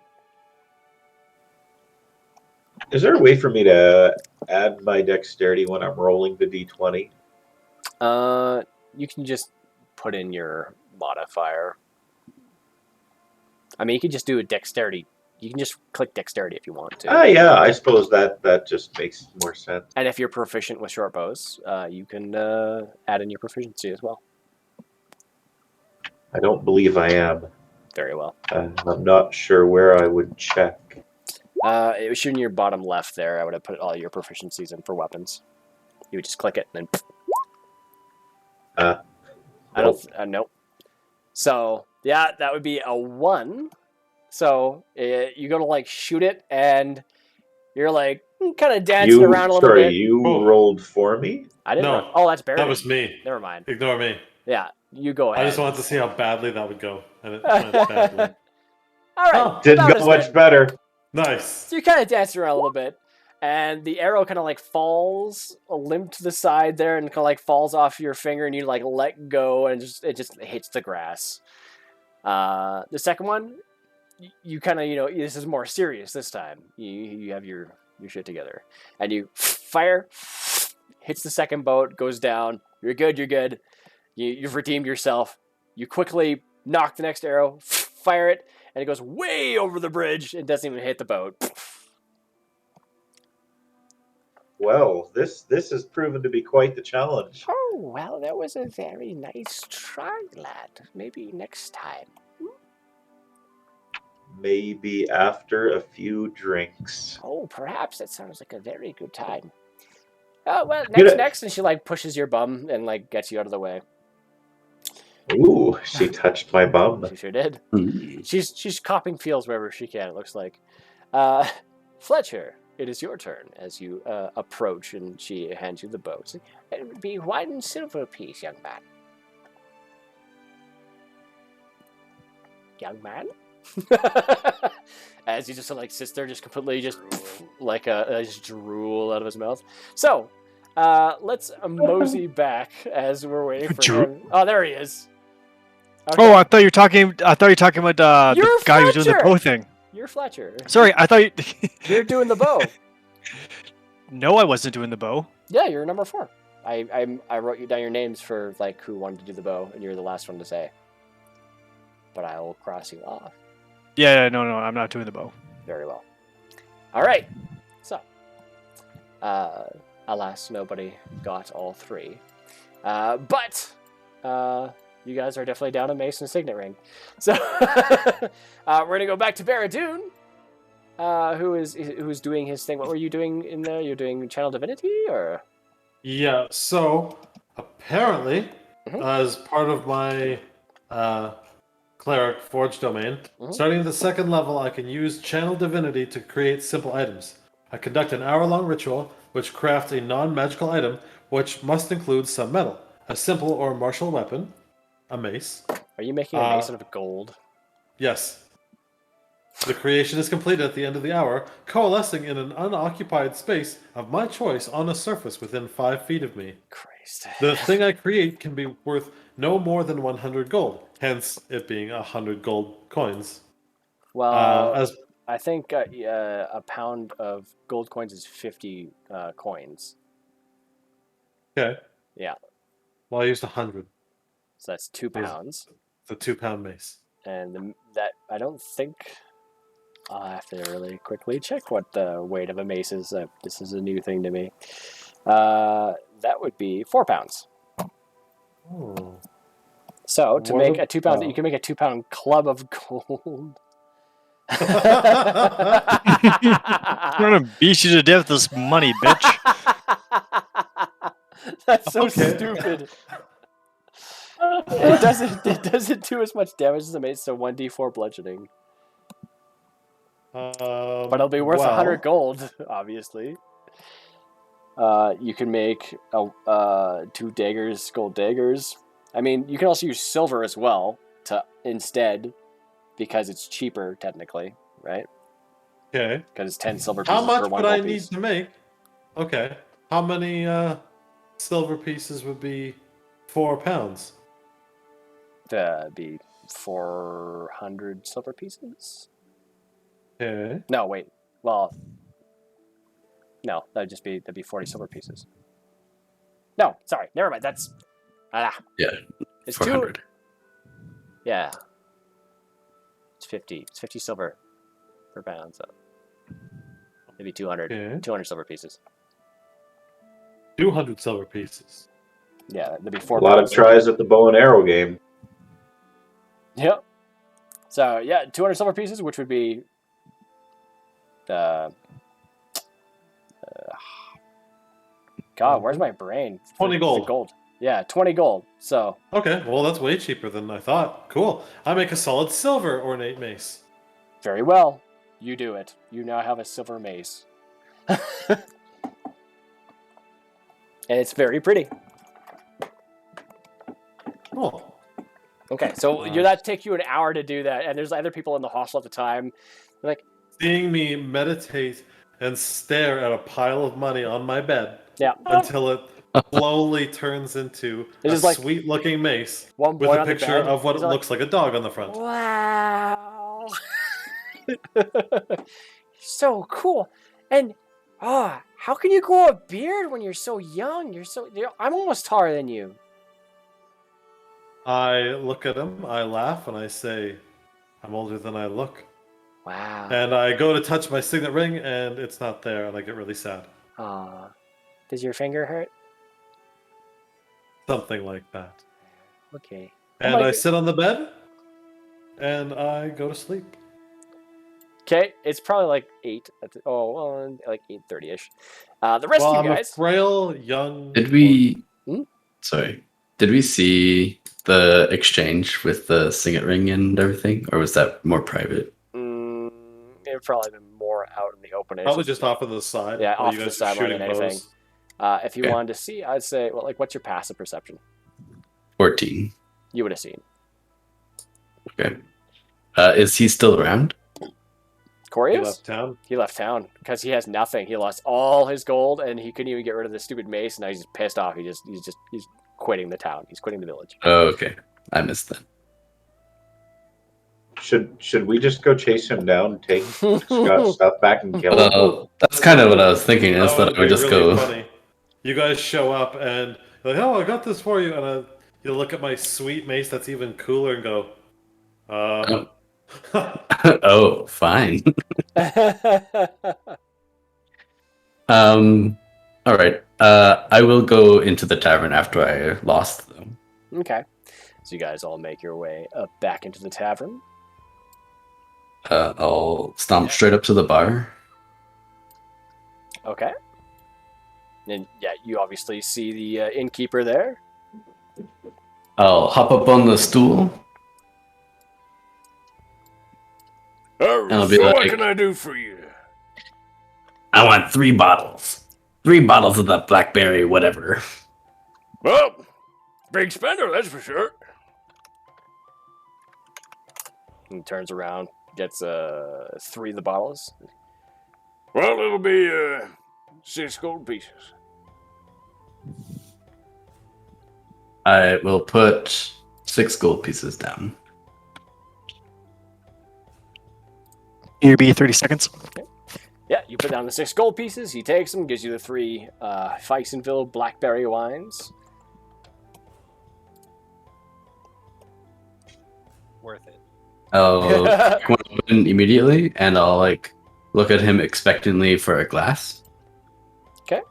Yeah, he has you, like, he looks at the group of you and, like, takes, like, 4 glasses and just gives them all to you. Some nice, very nice kind of, like, dainty wine glasses that have been kind of frosted somehow.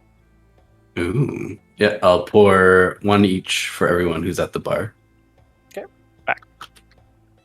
It's just your group currently. Everybody else seems to be kind of like enjoying the games outside for the most part. Some other people are kind of like drinking quietly to themselves, while the bard is currently at full action there by the piano, just like playing some songs. Yeah, I know. I will go and buy myself another ale. All right. Yeah. You Oh, can buy an ale, but there's already wine poured for you there by Ruby, who bought like 3 bottles of nice black wine. Slam the wine goblet in front of me, and then I order an ale. It is absolutely delicious. It's almost as if the taste just like evaporates off your tongue. And then he gives you an ale, just a regular straight up Weizenville lager. Oh no. None of I that. sip on that. I'm like, now this is the good stuff. Well, yeah, it is, yep. No. Give us the top quality stuff. All right, there's a Weizenville signature brown ale coming up. And he pours it for you. It's 6 copper pieces for that tankard. I'll pay for that. Okay. Then he slides that over to you, Fletcher, next to your regular ale. I take a sip. You take a sip before it gets over to Fletcher. Oh no, I just take a sip of wine. Oh, okay. Yeah, the wine is absolutely delicious. It's probably some of the best stuff we've had. It has like a nice kind of tangy, almost sour blackberry taste to it, and it does like just evaporate right off the tongue, almost as if the liquid never even hit your mouth. It's quite delicious. My word, Ruby, you've outdone yourself. More drinks for everyone. And I'll slam like 25 gold down on the table. Well, I suppose that's a tab then. If you don't use it all, is that gonna be a tip? Oh, we'll use it. Oh, right then. How about some food then as well? Pies, please. All right. And he like puts down an array of like strawberry, blueberry, rhubarb pie, as well as some full meals like bread, roast pork, some salads, some stews, all presented in nice artisan fashion. So you guys eat your fill, you get fairly drunk, I assume, for whoever's drinking. And like, are you guys drinking heavily? Yes. Okay, that's a yes from Ruby. I am nursing my drinks from now on. Okay, Fletcher's nursing to low. What about Percival and Thomas? Percival is getting fucking shit-faced. Percival's heavy, Ruby's heavy. Thomas? Thomas will drink as long as there's a drink in front of him. Medium. Okay. After this roll, we're going to get Baradun Will down. always be a drink in front of him. Very well. So, Fletcher, I'd like you to make a DC 12 Constitution saving throw. Thomas, I'd like you to make a DC 14 Constitution saving throw. And Ruby and Percival, it's going to be a DC 18 Constitution saving throw.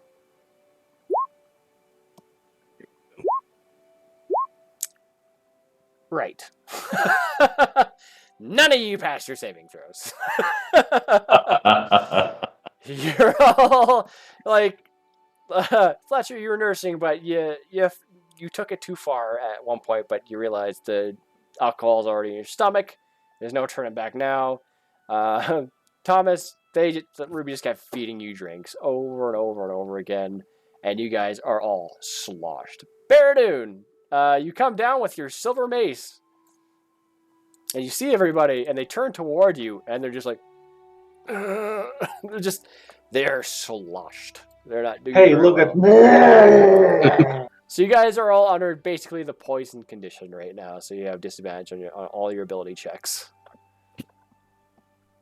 I feel I should Oh, get dear. advantage. So disadvantage attack rolls and ability checks. As I see him come down the stairs and like look at us, I just take whatever is left of the wine. I'll pour it into a goblet, a used goblet, whatever is close by, Yeah. and I'll stumble off the chair and bring it over to him. Okay, yeah, so you stumble off the chair and the stool starts to fall over and you go to grab it and it almost falls over a bit more and you can like spill a bit of the wine out. And you're like, eh. And you grab it before it hits the ground and you go to push it back up again. And then you start to walk away and the stool kind of like ding, ding, ding, ding, and it falls over anyways. And you like, screw it. And you just kind of make your way over Oh, there. I'll get it later. I will attempt to push off the stool. Okay. It might tip, or I might just fall off, or I don't know. We'll find out. All right. So yeah, you go to get off the stool and it starts to kind of like tip over a little bit. Kind of like you're trying to get off and your heels are just sliding on the floor and the stool is Get off. slowly tipping and you catch yourself a little bit and you're going to like push it back up. So Baradun, you see as Ruby makes her way towards you, stumbles, like the stool drops behind her and she like is pushing this tankard of delicious smelling blackberry Weizenville wine in front of you. I shouldn't. I mean, I really shouldn't. Oh, Go over and I go, yes, you should. Yeah, you should. I Yeah, should you be a should. beacon to my fellow creatures, but it would be rude of me to turn this drink down. And I start to drink. Okay. It is delicious. It's some of the best wine you've ever had. Beyond some of the more, very artisan, very old wines that you had, but it's very Yeah. good. and I continue to drink, and I start looking around for abandoned drinks on tables, Okay. and I There's a start few. drinking those. Okay, yeah, so you start making your way out and drinking them. You can also make a shit. Constitution save, I'm going to say. Scott's Uh, just role playing himself now. Yeah, I'm going to say DC 14 because you're behind everybody. You still fail. So you're drunk Yep. as well. Everybody drunk. Actually, well, yeah, even with advantage, you still fail. yeah. So, yeah, you guys are all kind of sloshed. You guys have drunk a fair amount. By this point, you guys all end up making your way back to your beds. The one who got the very nice bed, luxury room by himself was Fletcher. And the shared, and the rest of you guys are in the hostel after you guys party and drink and do your music thing. You guys end up waking up in the morning. Everything's great. You're Is hungover. that considered a long rest? Yeah, this is a long rest. You guys are no longer poisoned. You get your spells back. You get full hit points. Okay. As you guys wake up in the morning, Hey. yeah, come on back down and stuff. You guys see as Sugar is frantically looking around for her grandfather. Says, "Have you seen my grandfather anyway? I woke up in the morning in the hostel, and he was just gone." Perhaps the ghosts took him. Do you think so? What do you think was the ghost? I saw a lot of posters about the ghosts and things, and I came here to just, visit with him and just see if we could play some games, and he's just gone. Can you help me? Can you help me find him? We will destroy all of the ghosts, your grandfather included, if he's among them. Well, maybe not that badly. And I get up, and I Carve her approach skull. Fletcher and ask if he still has that page ready. The thing from the job board.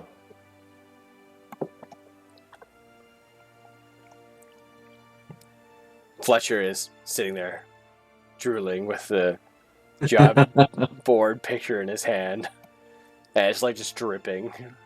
I I take grab a it piece from of his paper. hand and I start to read it. That I just want to know slides where out. it is. So it appears to describe that it is at the Lord's Manor. It's a large manor near the edge of town. You can find POTUS currently in the guest house, just on the same estate area, in order to get the key to get inside. The reward is described as 500 gold pieces for the one who is able to exercise the spirits within. Excellent.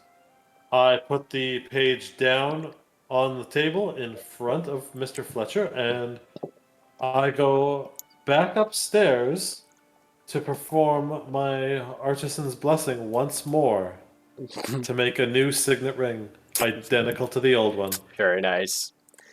You go back up to the hostel. There's still some people who are kind of sleeping inside, and kind of like wrapped up in their blankets. And you take out this like small little kind of spiritual hammer, like very small, like little tiny mallet, and you put the little pieces of silver around, and you just go, ting, And while I'm doing ting. this, my eyes turn black, and there are ominous whispers everywhere.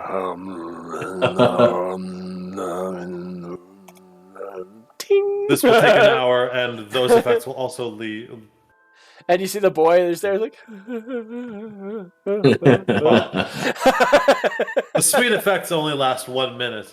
I pause, and I turn to the child and I say, "Just kidding." And then my eyes go white, and I go back to my work.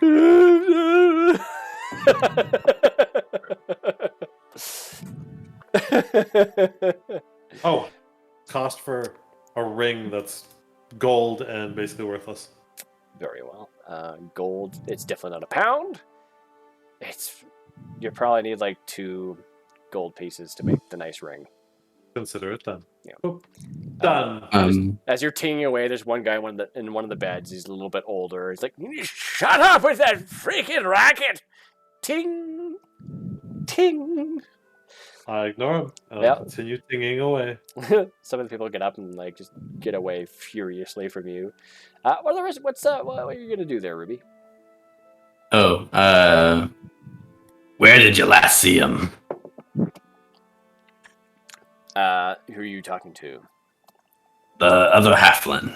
The other halfling? Whatever. Yeah, what's her name again? Her name? Which? There is no other. He's talking about the girl with the grandfather. The girl. Oh, the girl she's with the not a grandfather. halfling. Yeah, she's Oh, human. okay. Well, What was her name? Sugar. Sugar, right. We were both in the hostel last, as I recall, and I had a few drinks, and he had a couple of drinks as well, and then we slept. And then I woke up in the morning, and he was in his bed, and I started running around looking for him, and I couldn't find him anywhere. He just disappeared or walked away, and nobody knows where he was or where he is. And I saw some people. No. I don't know where he went. Come on, spit it out.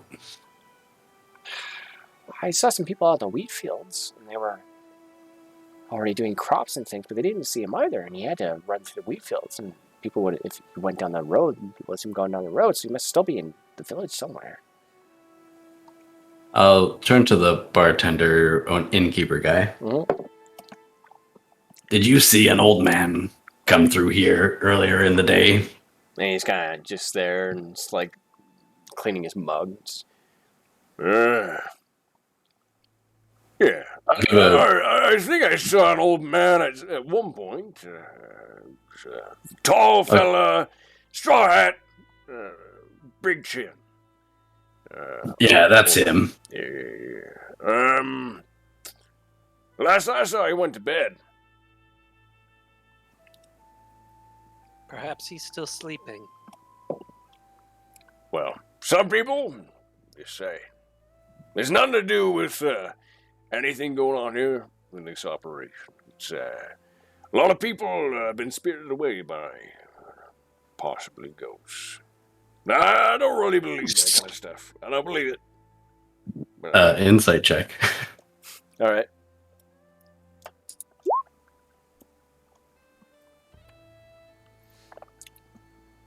He seems to be hiding something in general, but you can't quite place it. It's like he's trying to add some repertoire to the town or something. Like using this opportunity to, make stories. Layer it. Yeah. What do you know about these ghosts? well, they just started popping up in the town. Some people in the villages have had sightings and poltergeist experiences. But Lord POTUS, Harriet, and his son, too afraid to stay in their manor anymore, so they've been staying in their guest house. Apparently, the whole manor's just plagued with spirits.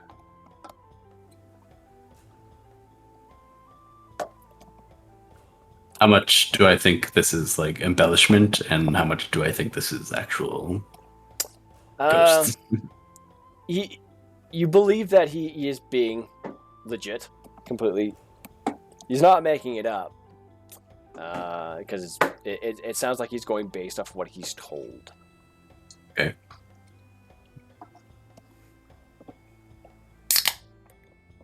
Whereabouts is this manor?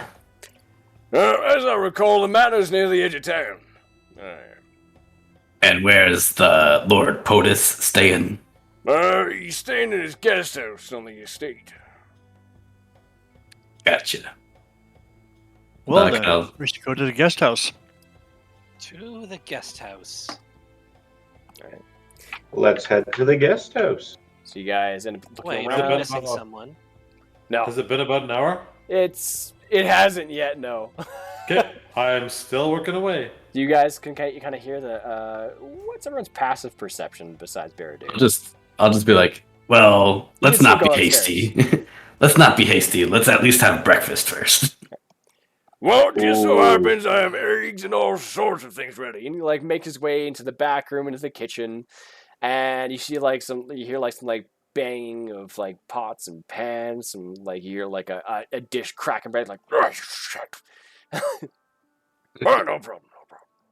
and he can like makes Breakfast his with way some out, like and food. his arms are just layered with like some nice eggs Benedict, with bits of bacon and fresh pieces of toast, all nice and buttered with little bits of jam and peanut butter if you wanted to spread upon your toast. Ooh. Fucking rights. This is much better than the shithole we were in the other time. He's like, "Hey, I'm from that other shithole. You guided me here." Hey, it's not a shithole. It's a nice village. Come on, it's a town. You're allowed to have your opinion. Your house is a nice place. All right, I just say. Then he like turns back towards his breakfast. Breakfast here is pretty good there. So as you guys are eating your breakfast, you can hear the ting, ting upstairs, and eventually, as you guys start to kind of finish up Baradun, you finish your signet ring. Excellent.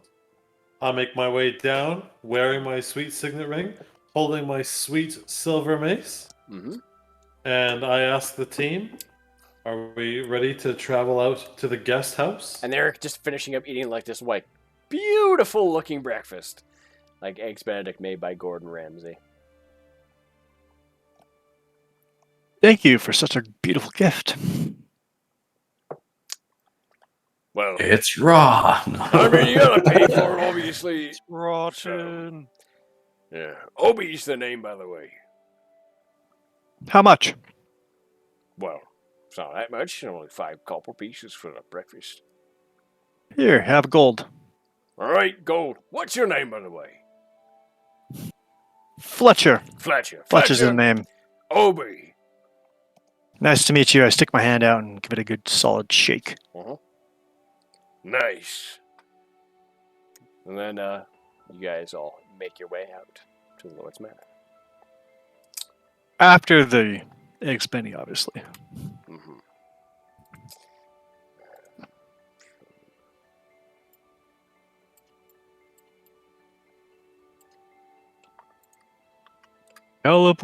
Teleportation. Energize. Hold your portations here. What are you doing?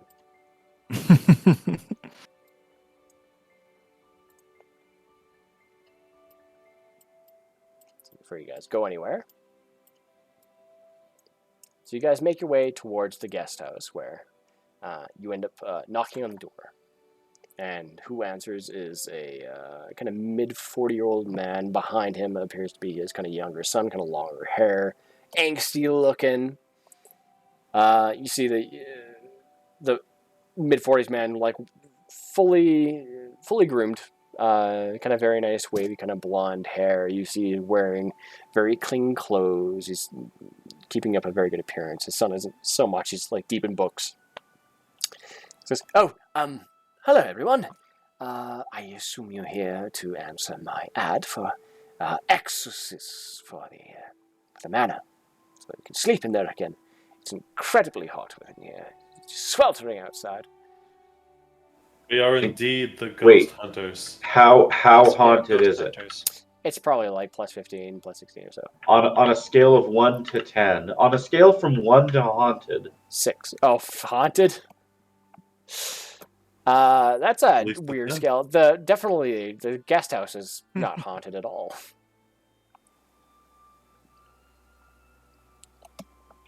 Well, why what can't can you just tell us stay of here the- then?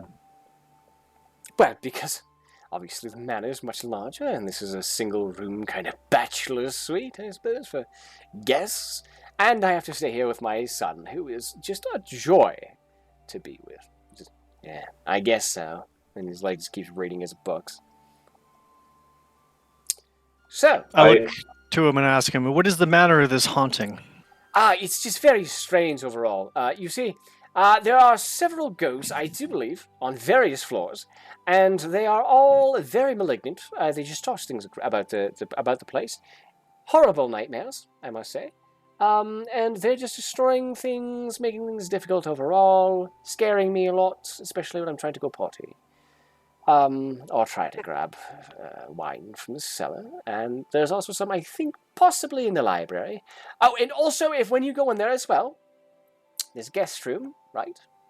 Okay, everyone's listening. It's locked. Mhm. Must remain locked, okay? Lots of personal things within the guest room. Just avoid... Wait, why are the personal effects stored in the guest room? It's more of just a personal preference because it's on the higher floors and it's away from, prying eyes and people and such things. But isn't it the opposite of the purpose of the guest room? You would want your guests in the guest room and not your personal effects? Well, really, so it is my home.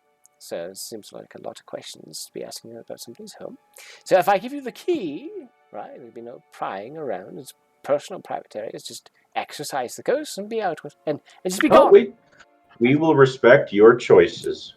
So, whereabouts is this guest room? It's up on the second floor, right? It'll be locked, so nobody goes inside the guest room, right? So I'll know for sure if you go inside the guest room, don't be doing that kind of stuff.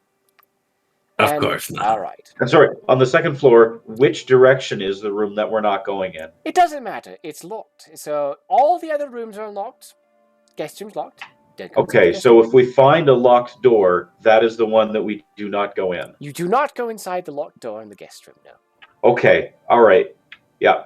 All right, so, let's see. I think I trust you. And he gives you the key to the manor, Baradoon. My objective is to destroy ghosts. And Good. Get 100 gold You pieces. look very priestly, and you look like somebody who would most likely be able to exercise ghosts the best. So I trust you, and I always trust a cleric or a priest. Or I really like, and he's like looking for a symbol or a signet ring. I'm wearing my signet ring. The symbol on my breastplate, as well as my hat, my signet ring, and my sweet mace, is that of a dog. I've always liked the Church of them Okay. because they have really brought me a lot of peace during these difficult times. So I trust you to help me. To not go in that room. Do not go in the Gotcha. room. Thank you. I give you my word, I will not enter that room. Thank you so much. It's much appreciated. We will hold him to that promise. Absolutely. I'm sure he will hold you that promise as well. Well, good luck, Mhm. and I wish you all the best. And he closes the door. It's time to go ghost hunting, boys and lady. It's I'm time to go afraid of no ghost hunting ghosts. in one very particular room. So We have candles. So the door. So as you guys are making that And down sage. that cobble path that goes towards the servants. That's the servants' entrance towards the kitchen. Yep. But the front door is open here. Oh, I thought that was the guest house. So I will open I this room. cannot see anything right now. It's all black. Black person. Oh, I see it now. Hold on. Give me a second here. A schmeckle. Vision. Yes. Good. Oopsie Doesn't daisies. schmeckle mean like penis? Yep. It's one of those. On. So that's on. Has sight. Yes. Everything's fine. You can't see this? Looks fine to Everything. me. Let me refresh. Brent, Control try Alt. zooming out with Oh, your mouse wheel. can Oh, see. I did. You can see now? No, I'm zoomed out completely. Oh. Everything is black. I see my character token, but I don't see anything around me. Can you refresh? No problem. No, it won't help. Give me a second. I think Oh. it's because this is on. I don't know if that I've helps. lost my token. It's okay. Yeah, it's got it completely. Good. Exactly as planned. And then Legacy. Oh, that's why! It's not on Legacy. I have to do that here. Task failed successfully. So, Nice. okay. There we go. It's good. It's a good. You're the only one with that browser. Okay. I'm sorry. A What browser are you using? bad one. Just Firefox. You should be using Edge. It's better. I'm using Firefox as well, so I'm also kind of having trouble with the Dynamic for some reason, the new one. Oh, But anyways, Microsoft heard me. oh, I literally just recommended it, and it said, "Hey, how likely are you to recommend Microsoft Edge?" You should put not very. all right. So,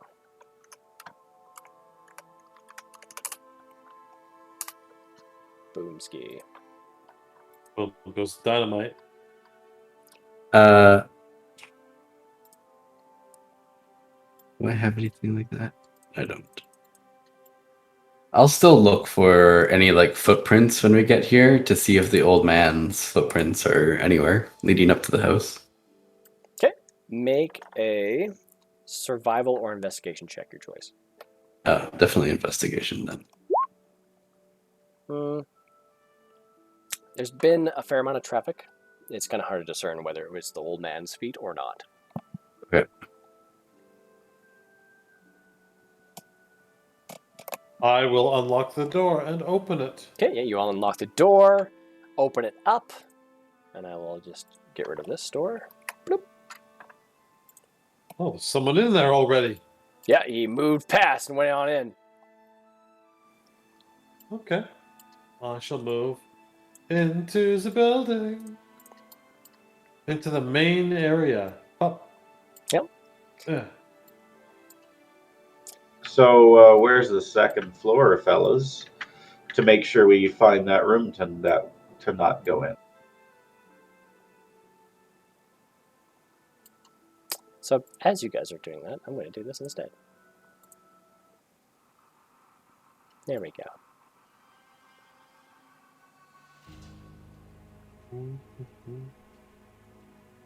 I would like to do an Arcana check to see if I can sense any strange magic summoning ghosts unnaturally. Ooh. Okay. Is that opposed to naturally summoning ghosts? Make your Well, Arcana check. It's gonna be bad. Oh, It- not horrible. With a 15, it doesn't appear that any ghosts were summoned from what you can see by any unnatural magical means. Okay. You don't currently see any ghosts as well. As you do look over here, you see a ballroom. And as make your way further in there, ballroom. Oh, okay. So, because Thomas is the closest, if you want, actually, perhaps I shall just wait to see what you guys do. I'm gonna check. Is this a door here? Mm-hmm. There is a door there, yep. I will open it. Okay. Yeah, you go to open the door. Bing.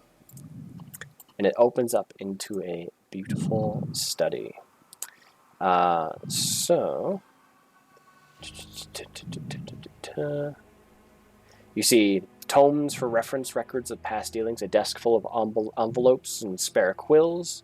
The study appears to be frequented often, and a hidden flask in the front desk drawer exposes it as a place of quiet refuge for Lord POTUS. Take the flask and I'll open it. Okay. Drink it. Stop moving I'll around so smell much. what's inside. Smell what's inside. Appears to be whiskey. I'll take a sip. Okay, yep, it's pretty good. Generally. Like on a scale of 0 to 10, Mid-tier. how are we talking here? Okay.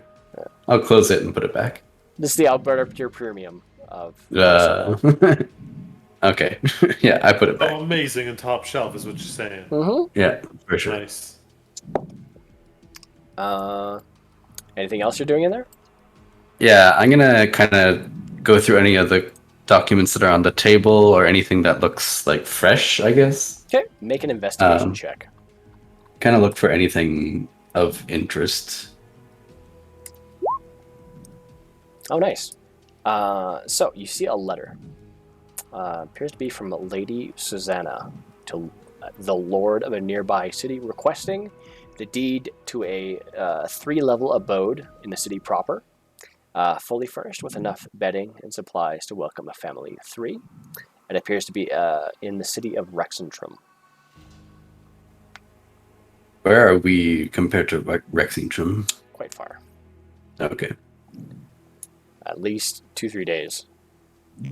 What's the name of the lady? Lady Susanna. And also because you rolled so high, you see on the very top shelf, like these shelves go almost all the way to the roof. It's like 12 feet high. You'd have to climb the shelf. But you see that just poking at the top of the shelf is a masterwork sword. I climb the shelf. Okay. Make a athletics check carefully. Acrobatics? Can I like jump off of the desk to climb up a little higher, maybe? Sure. That was good. It's like, That's good. yeah. Very well. So you jump up off the desk to get like a little bit extra height, and you grab onto the side and you like pull and snatch the short sword from the top, and you fall down. And you land easily enough. You see, yeah, it's a masterwork short sword. So it's a +1. It's engraved, "With this I gift eternity."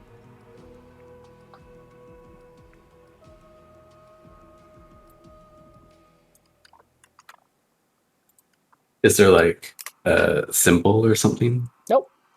Like insignia or anything? Okay. I'll look it over a bit, and then I'll take it out, and I'll be like, "Hey, Baradin, Oi.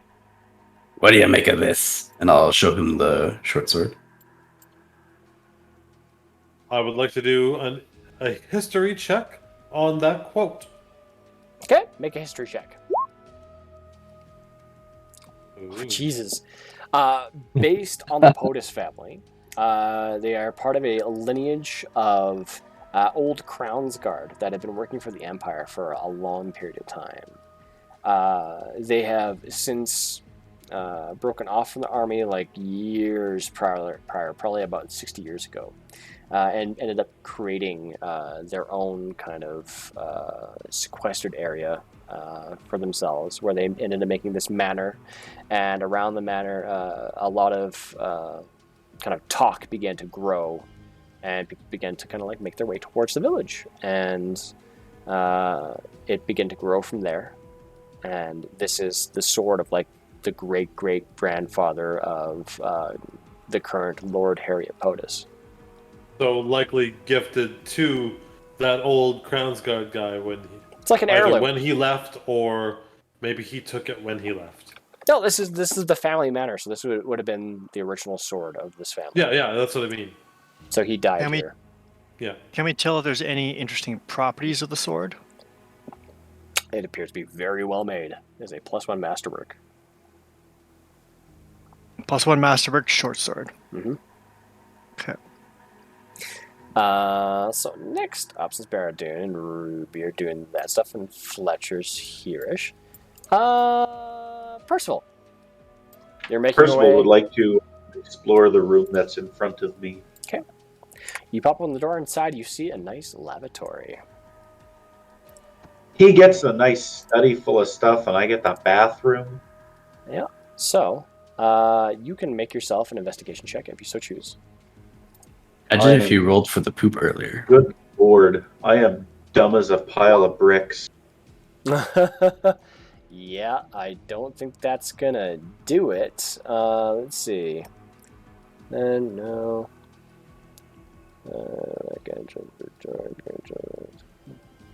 Complete with a bathtub, wash basins, a vanity mirror, and a place to do your business.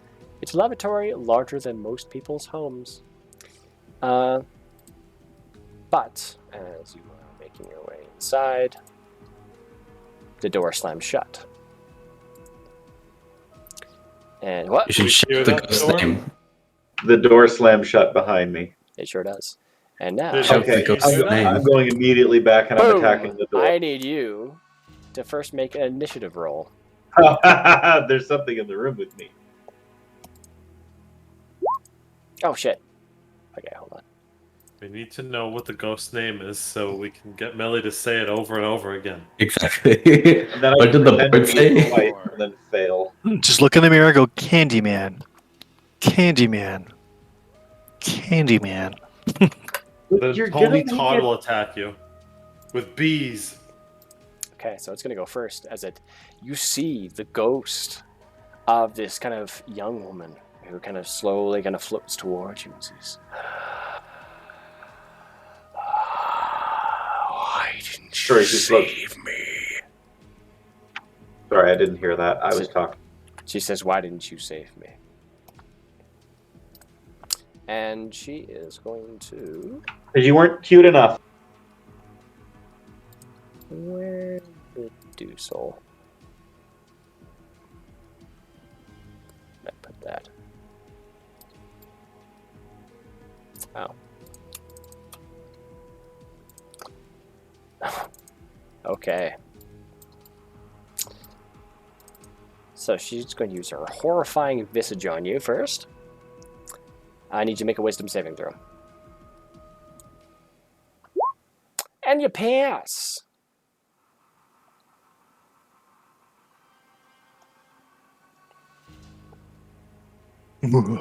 Jesus. The sanity like. Sorry, you're now immune to the horrifying visage for 24 hours. Just remember that. Wow. You can't scare me. I ain't afraid of no ghost. Okay. I will be. So you kind of hear, "You can't scare me!" from beyond this door that slams in the lavatory.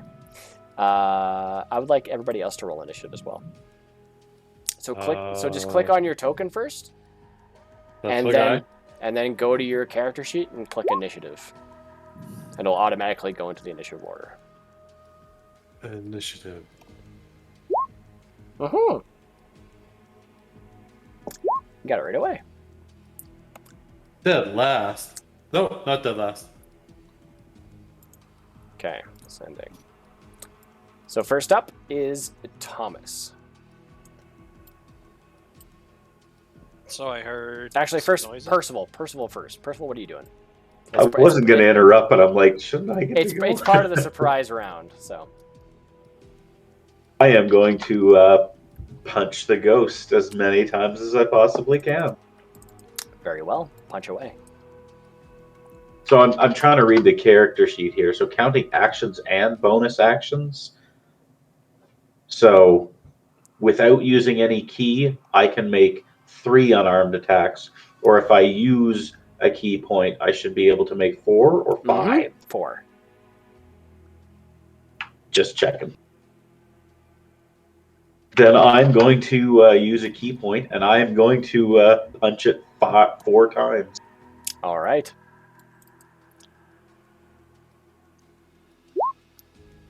So use a flurry of blows. Yes, a flurry. Okay. So I'm going to say, because one of those is nat 1, your first 2 attacks hit. So if you just click martial arts there, under both of those, you'll get your damage immediately. I was clicking martial arts, so should I be clicking the bludgeoning? In the chat here, where it popped up, you can click martial arts. Oh, well, that's handy. Mm-hmm. Ah, bummer. All right, and one more time.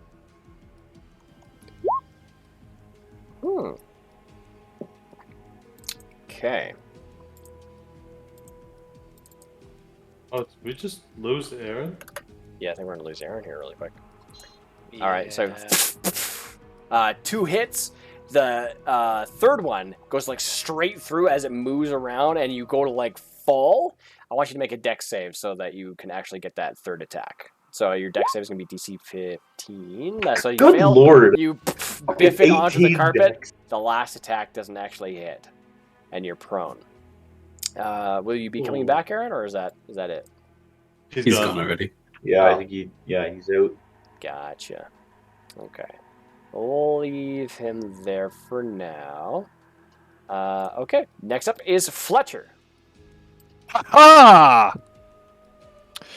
I dashingly.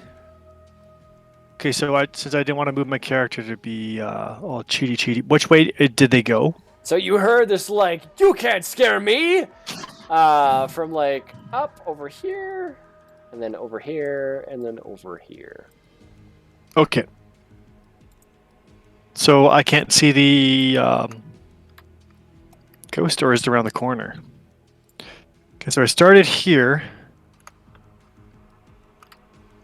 5, 10, 15, 20, 25, 30, and then with I draw my sword with my long sword with my left hand, and on the right hand I pull out a dagger. Silver Okay. dagger. Very well. And you hear like this like from like a room over here. And yeah, I think that's all I could do. All right. Next up is the ghost turn as it looks down toward you, Percival. I ain't afraid of no ghost. First of all, I need you to make a charisma saving throw. That is a That's fail. probably a fail. Okay.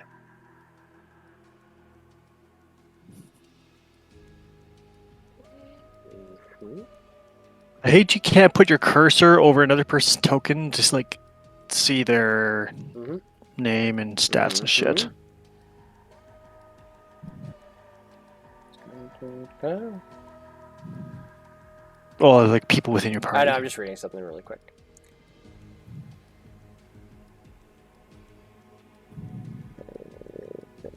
Okay. So Homescape. what happens? You're all good, bro. And the door opens. You're not even gonna tell me? We are now currently out of combat. But it will go back into the initiative order that we have as soon as we're back in combat. Okay. I would like to travel past Aaron and into this room. Okay. As you look about into that room, you end up walking into the beautiful dining room. Let's see. 2 fireplaces warm the room, a table long enough to accommodate a large number of guests, with a beautiful window that peers out into the whispering pines. For some fun, fast-paced and light-hearted adventures, seek out none other than the disastrous but well-intended Professor Humbert Drumsley in his glorious 5e Adventure Codex.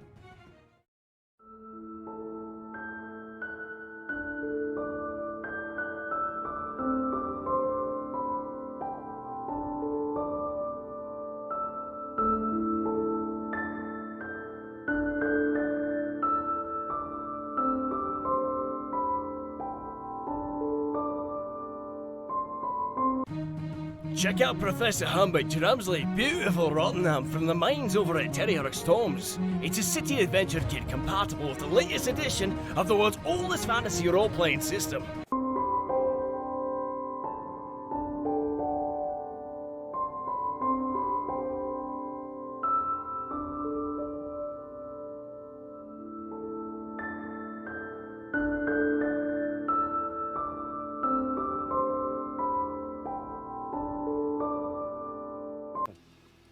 Anyways, Moving on. Let's keep exploring. so what do I notice anything amiss in the dining area? You can make yourself an investigation check if you so choose. Yeah. Oh, not Very bad. nice, sir. Very nice indeed. Considering my -1. The dining room. Oh! Yeah, you got them all. You find 3 bottles of Weizenville blackberry wine. Nice. And something much cooler. Let's And? see. No, actually, I can use Roll20 for this beautiful little program. Program.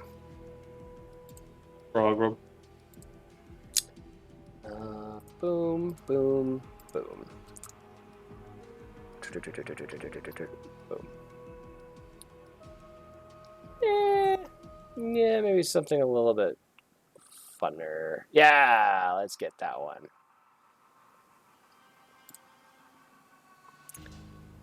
Okay. You get a scroll of inflict wounds. Oh. It's a level 1. You find a functioning M1A2 Abrams main battle tank. It's will- on the ceiling. M1, that's outdated. You need the M1A2 But yeah, with Tusk.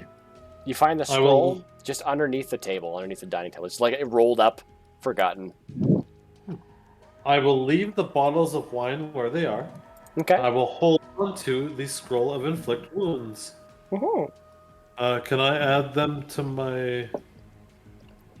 Yeah, just write scroll of inflict wounds somewhere in your equipment or wherever you want. Roll of inflict wounds. Excellent. So, Okay. bam! Hold on a sec, nobody move. Percival, as you are that close, currently to Baradun, as you are pocketing this scroll of inflict wounds, Percival turns toward you, his eyes go completely white, and as if he lost entire control of his body, he's going to do a withering touch on you. Jesus Christ. I would like to I kind of attempt figured that. to leap backward. You cannot. You hit your Oh. AC. So that's going to hit. You'll do 19 necrotic damage to you, which is insane. It's like max damage. Are you able to adjust that, or should I? Oh, I can adjust it. Yeah. I will just click and then minus 15. There we So go. as like a lot of your constitution is just drained from you. You watch as your skin goes pale, and Percival is currently, from what you can tell, possessed. Okay. Hold Well, on. that's not good. And beyond that, as soon as the opportunity strikes, you see as another appears in the dining room. Raggy. The one of a kind of older man. Not the one you're looking for. A different one. And now we're back in initiative. Baradun, it is your turn, followed by Ruby. Yeah, I am trying to figure out what destroy undead does. When an undead of CR 1/2 or lower fails its saving throw against your turn undead. Okay. Percival, what does destroy undead do? Oh. Why didn't you save me?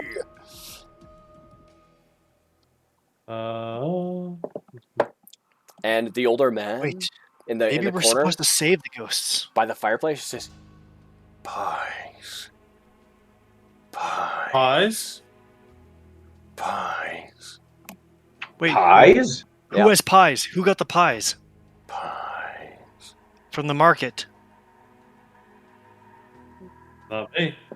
Did anyone get pies from the market because they were selling pies? Nope. Oh, we could have totally thrown a pie at him. I can go get one if you want. We could have cream pied him. Oh. Stop. So, So, Baradun, what you gonna do, my man? I am going to blast the ghost thing, the blue thing that's Oh. distant, using the sacred flame. So this one that you can see, okay. Yeah, You also see Percival is still possessed. I know. Okay. Sacred Flame, as I recall, that's just I gotta do a dexterity saving throw.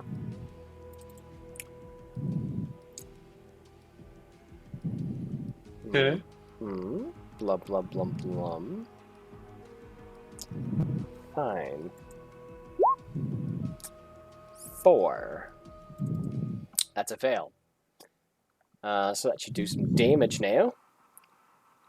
1d8 But radiant summon a damage. holy flame. Okay, so roll 1d8. I thought it was 2d8. Well, it looks like it's just 1d8 for this one. Well, when I click on it, it rolls 2 dices. 2 dices. You're level 5, so it should be 2d8. Yeah, it goes up as you level. Yeah. Well, you I got rolled a a 6 and 14. an 8. It's a very bright holy flame. Inside the ghost's brain. Kind of hits it, and you watch as like does pretty incredible amount of damage to it. And just goes, pies. All right. Next That up, seems to be my turn. Ruby. It's your turn, followed by Percival. Should I kill Percival? Stab him. Stab him in the face.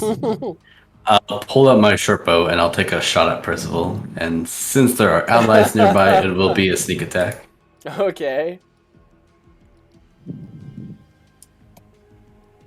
Just business, my good friend. Oh, 11. That's probably a miss. Gonna miss. Yeah.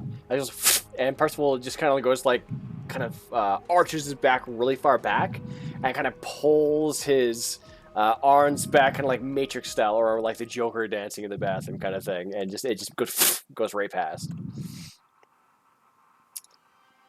Oh, I will move 5, 10, 15, 20, 25. Wait, is my speed 25? Yeah, so I'll run up to there. Okay. Actually, it's right there. And pass. All right. Technically it's Percival's turn, but he is possessed. So let me just go over that quickly again. Oh. So his awareness is not gone.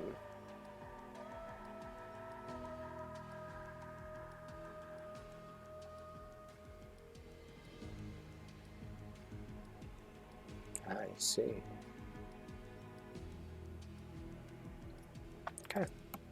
He will, the ghost will continue to drain Baradoon with another withering touch.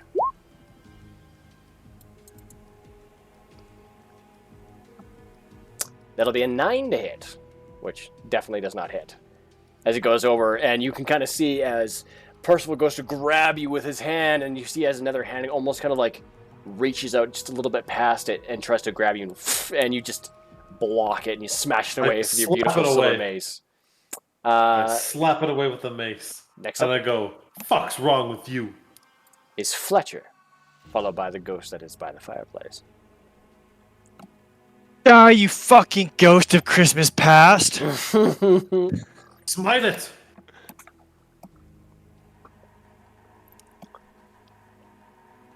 And I throw both my daggers at it. At who? Percival or the ghost? The ghost. Okay, Percival. behind him. Okay. Fuck you, Millie, you bastard. Just throws 2 silver daggers in the back of his head. Okay, now, at Percival, who is possessed, or the ghost behind Percival? The ghost. The ghost behind. Okay. So, you whip them both. So make 2 throwing attacks. I believe it's versatile, so you can... it's more dex-based, I would say.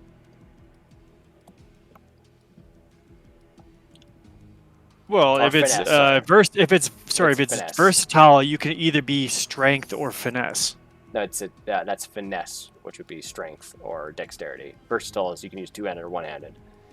So yeah, you can throw with strength. But you I'll can't throw knives two-handed. That's not what I'm saying, man. You're throwing them, so I'm trying to say that Oh, you would to throw weapons normally it's a dexterity based. Oh, okay. Yeah. Okay. Yeah. I was misunderstanding you there. It's fine. Okay. Stop fighting, you two. Wow! Oh, 2 nat what? ones in a row. Jesus. Oh, I'm gonna die now. How? Wait, did I set this up correctly? It's fine. yeah. Yeah. Okay. fine. I did a third time there just to So make this is funny, sure. actually. Hold on. No! No! Roll twice again. So basically, you tried to throw them with two hands at the same time. Actually, roll once more. No. Okay, so they both hit Percival. As you go to hit him, as you go to hit the ghost behind, like throwing it over Percival's shoulders, and Percival's like in mid dodge, and he just like looks toward, and like both of them like hits in either of his shoulder blades, like.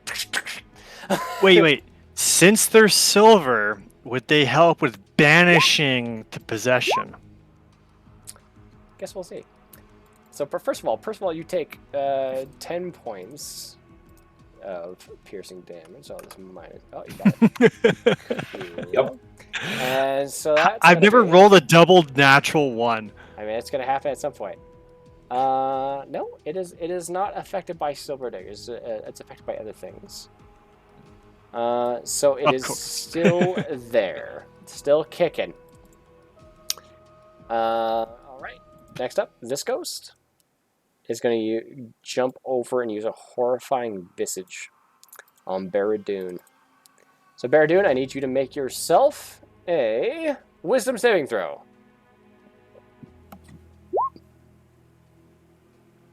Okay, good. Everyone just piling up on the cleric. Yeah, you just passed. That's Yes. its turn. Baradoon, it is your turn, followed by Ruby. All right. I think I will move on to. Wait, it's my movement. 25. Oh, wrong button. Wait, can I use arrows to move? Yeah. No. Yeah, you no, I can. can't. I can. 5, 10, 15, 20. So yeah, I do a Fletcher. 1, 2, 3, 4. I couldn't do it. Weird. Anyways, I would like to smash the ghost with my warhammer, two-handed. With your That sucks Warhammer? for sure. That's in Yeah. that one. As you go, so you walked away from Percival for 1, so he's going to get attack of opportunity. Yep. Withering touch. 19 is probably a hit. No. It is. Oh yeah, Oh no. 16 is my spell save You DC. take no. 14 points So now I have 10 necrotic damage, health. and Excellent. you, as that hits you, like, "Ugh," and you kind of feel like all your energy drained from you as you whip around this ghost and you go to hit it with your beautiful new silver mace, and you just go ting ting ting ting ting, and it just like falls and flies. I was swinging the warhammer Yeah, your warhammer. Yeah, and it goes because they're over different here. items. So I no longer have Mr. Warhammer. It is on the ground somewhere. You see it right over here. Okay. I will put that to 0 for now. Okay. I believe that is the end of my thing, Okay. unless I can use some kind of bonus to try and figure out why silver wouldn't banish the ghost and what might actually work. Okay. But what kind of check would that be? I'll allow you to make a history check if you wanted to make that work. Actually, religion, maybe? It could be a religion as well, but history is fine. You know that these spirits aren't affected by silver, but they are affected by magical weapons. Oh. But otherwise, they're Ooh. resistant. So they're not immune to your attacks, but they are resistant otherwise if they're not magical. in Okay. nature. That Oh, cool. masterwork short sword, is it magical or is it just masterwork? You're not sure. Swing it. Yeah. All right. My turn? It is now your turn. I will 5, 10, 15.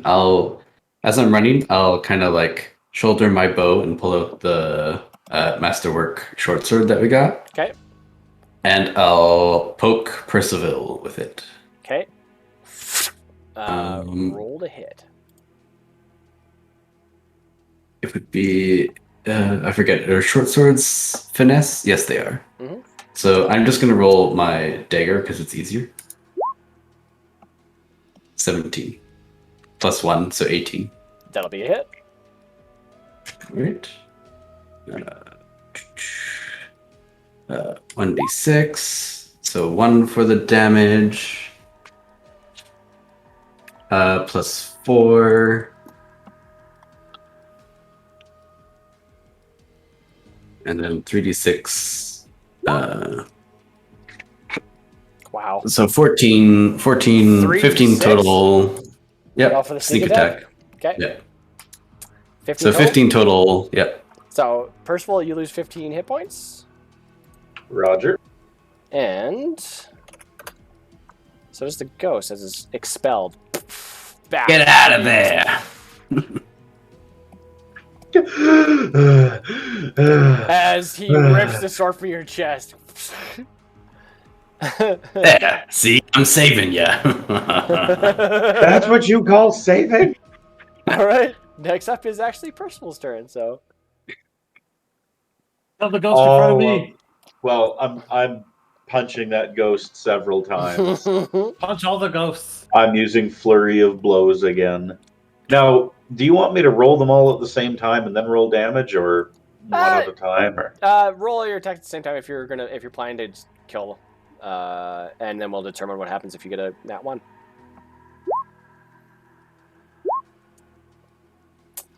All right. So, yeah, all hits.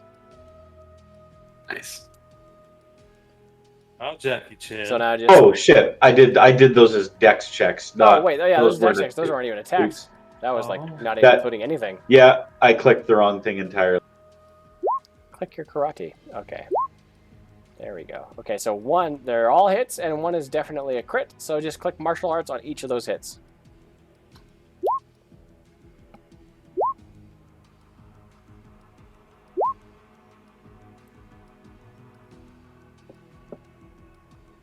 And yeah. All right. 17. Punchy punch. That is, 17.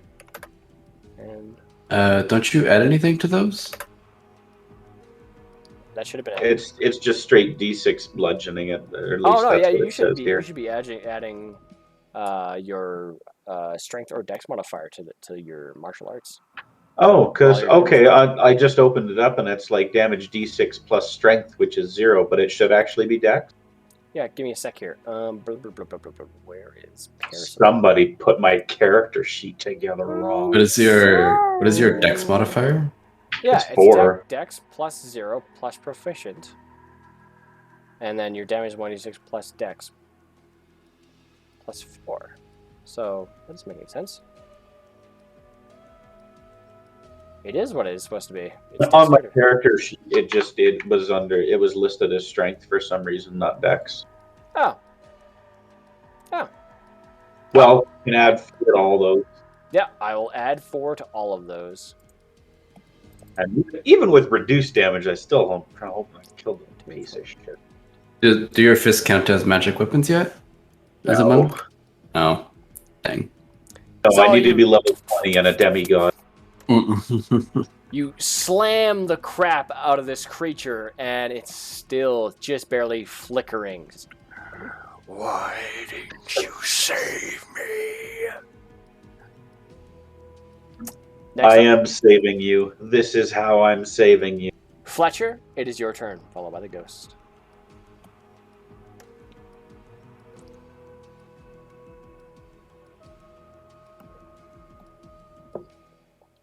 Fletcher, are you there? Fletcher? Oh, Bueller? sorry, my fucking thing was muted. So if I move still within 5 feet, does that invoke attack of opportunity? As long Only as if I you stay leave. within the 5. Okay, only if I leave. Okay. And So- you're not anywhere close because that's a wall there. Okay. And right here, I'm going to go after this one with my longsword. Very well.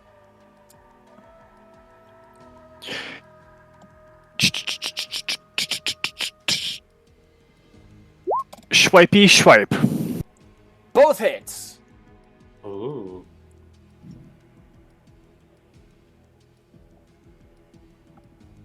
Click your longsword damage there. Oh, wait. Click Nope. longsword two-handed on those top two there. Okay, I'm clicking on the right side. No, Does it matter if... See, I'll just click it for you. See, underneath where it says 23 and 23, click longsword two-handed. Same with thing with 16, 19, longsword two-handed. It does your- 23, I don't see 23. So in the chat box there, where you see the results of your attack, see it says 23, 23. No, I see That 8 you and a hit? 6. So see when you rolled and you hit. Yep. Okay, and then you click longsword two-handed underneath. Oh, okay. Okay, so you got an Okay, 8, sorry, 8 and sorry. 6. Sorry. Or 10 and 7, we'll say. So yeah, your first attack slices through it. Just, why didn't you save? And you like slice off the head and it just dissipates. Dead. I'm sorry. And I turn around and I face the other ghost. All right. Don't be sorry. She was a bitch. I agree. Actually, that's after Percival, as I recall. No, it's before Percival. Yeah. All right, and yeah, you turn around to face the other one, the older man, Barradoon. It is your turn, followed by Ruby. I stare at the old man and I call forth the sacred flame once more. Pies. Kiss Yes, ass. eyes. I We're about really to wished gouge we your ended eyes up out. buying a pie. 13. Yes, and he has to make a dexterity saving throw. 17. Oh, It's DC 16, I missed. so it's a pass. So it just Yeah. fizzles out and doesn't hit. Lame. Ruby, That is it. your turn. What was just quickly? What was the other one looking like? Because there's the old man who's asking for pies, and then there was the one that was like, "Why didn't you save me?" But what did she look like? This is a younger girl. Younger girl. Mm-hmm. Big on Just- pot. Just making, yeah.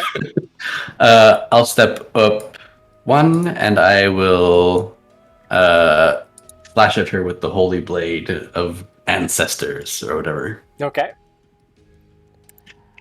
I'll just use my dagger for convenience. 20 to hit. 20 is a hit. 6 plus 3d6 plus 4. 18 total. Damn, son. Still kicking. Went right through it, though, and seemed to actually do some damage to the spirit itself. As it just looks toward you, and you kind of like see like there's almost ethereal tears coming from his face. It just says, Pies. and Let's try it. we'll end the session there for now. Okay. But we need to murder the motherfucker. We'll have to pick it up another point. Can't leave Aaron out of all of it. Just Yeah, because yeah, you true. decided to have a child. All right, cool. If you're looking for some fun, fast-paced and light-hearted adventures, seek out none other than the disastrous but well-intended Professor Humbert Drumsley in his glorious 5e Adventure Codex.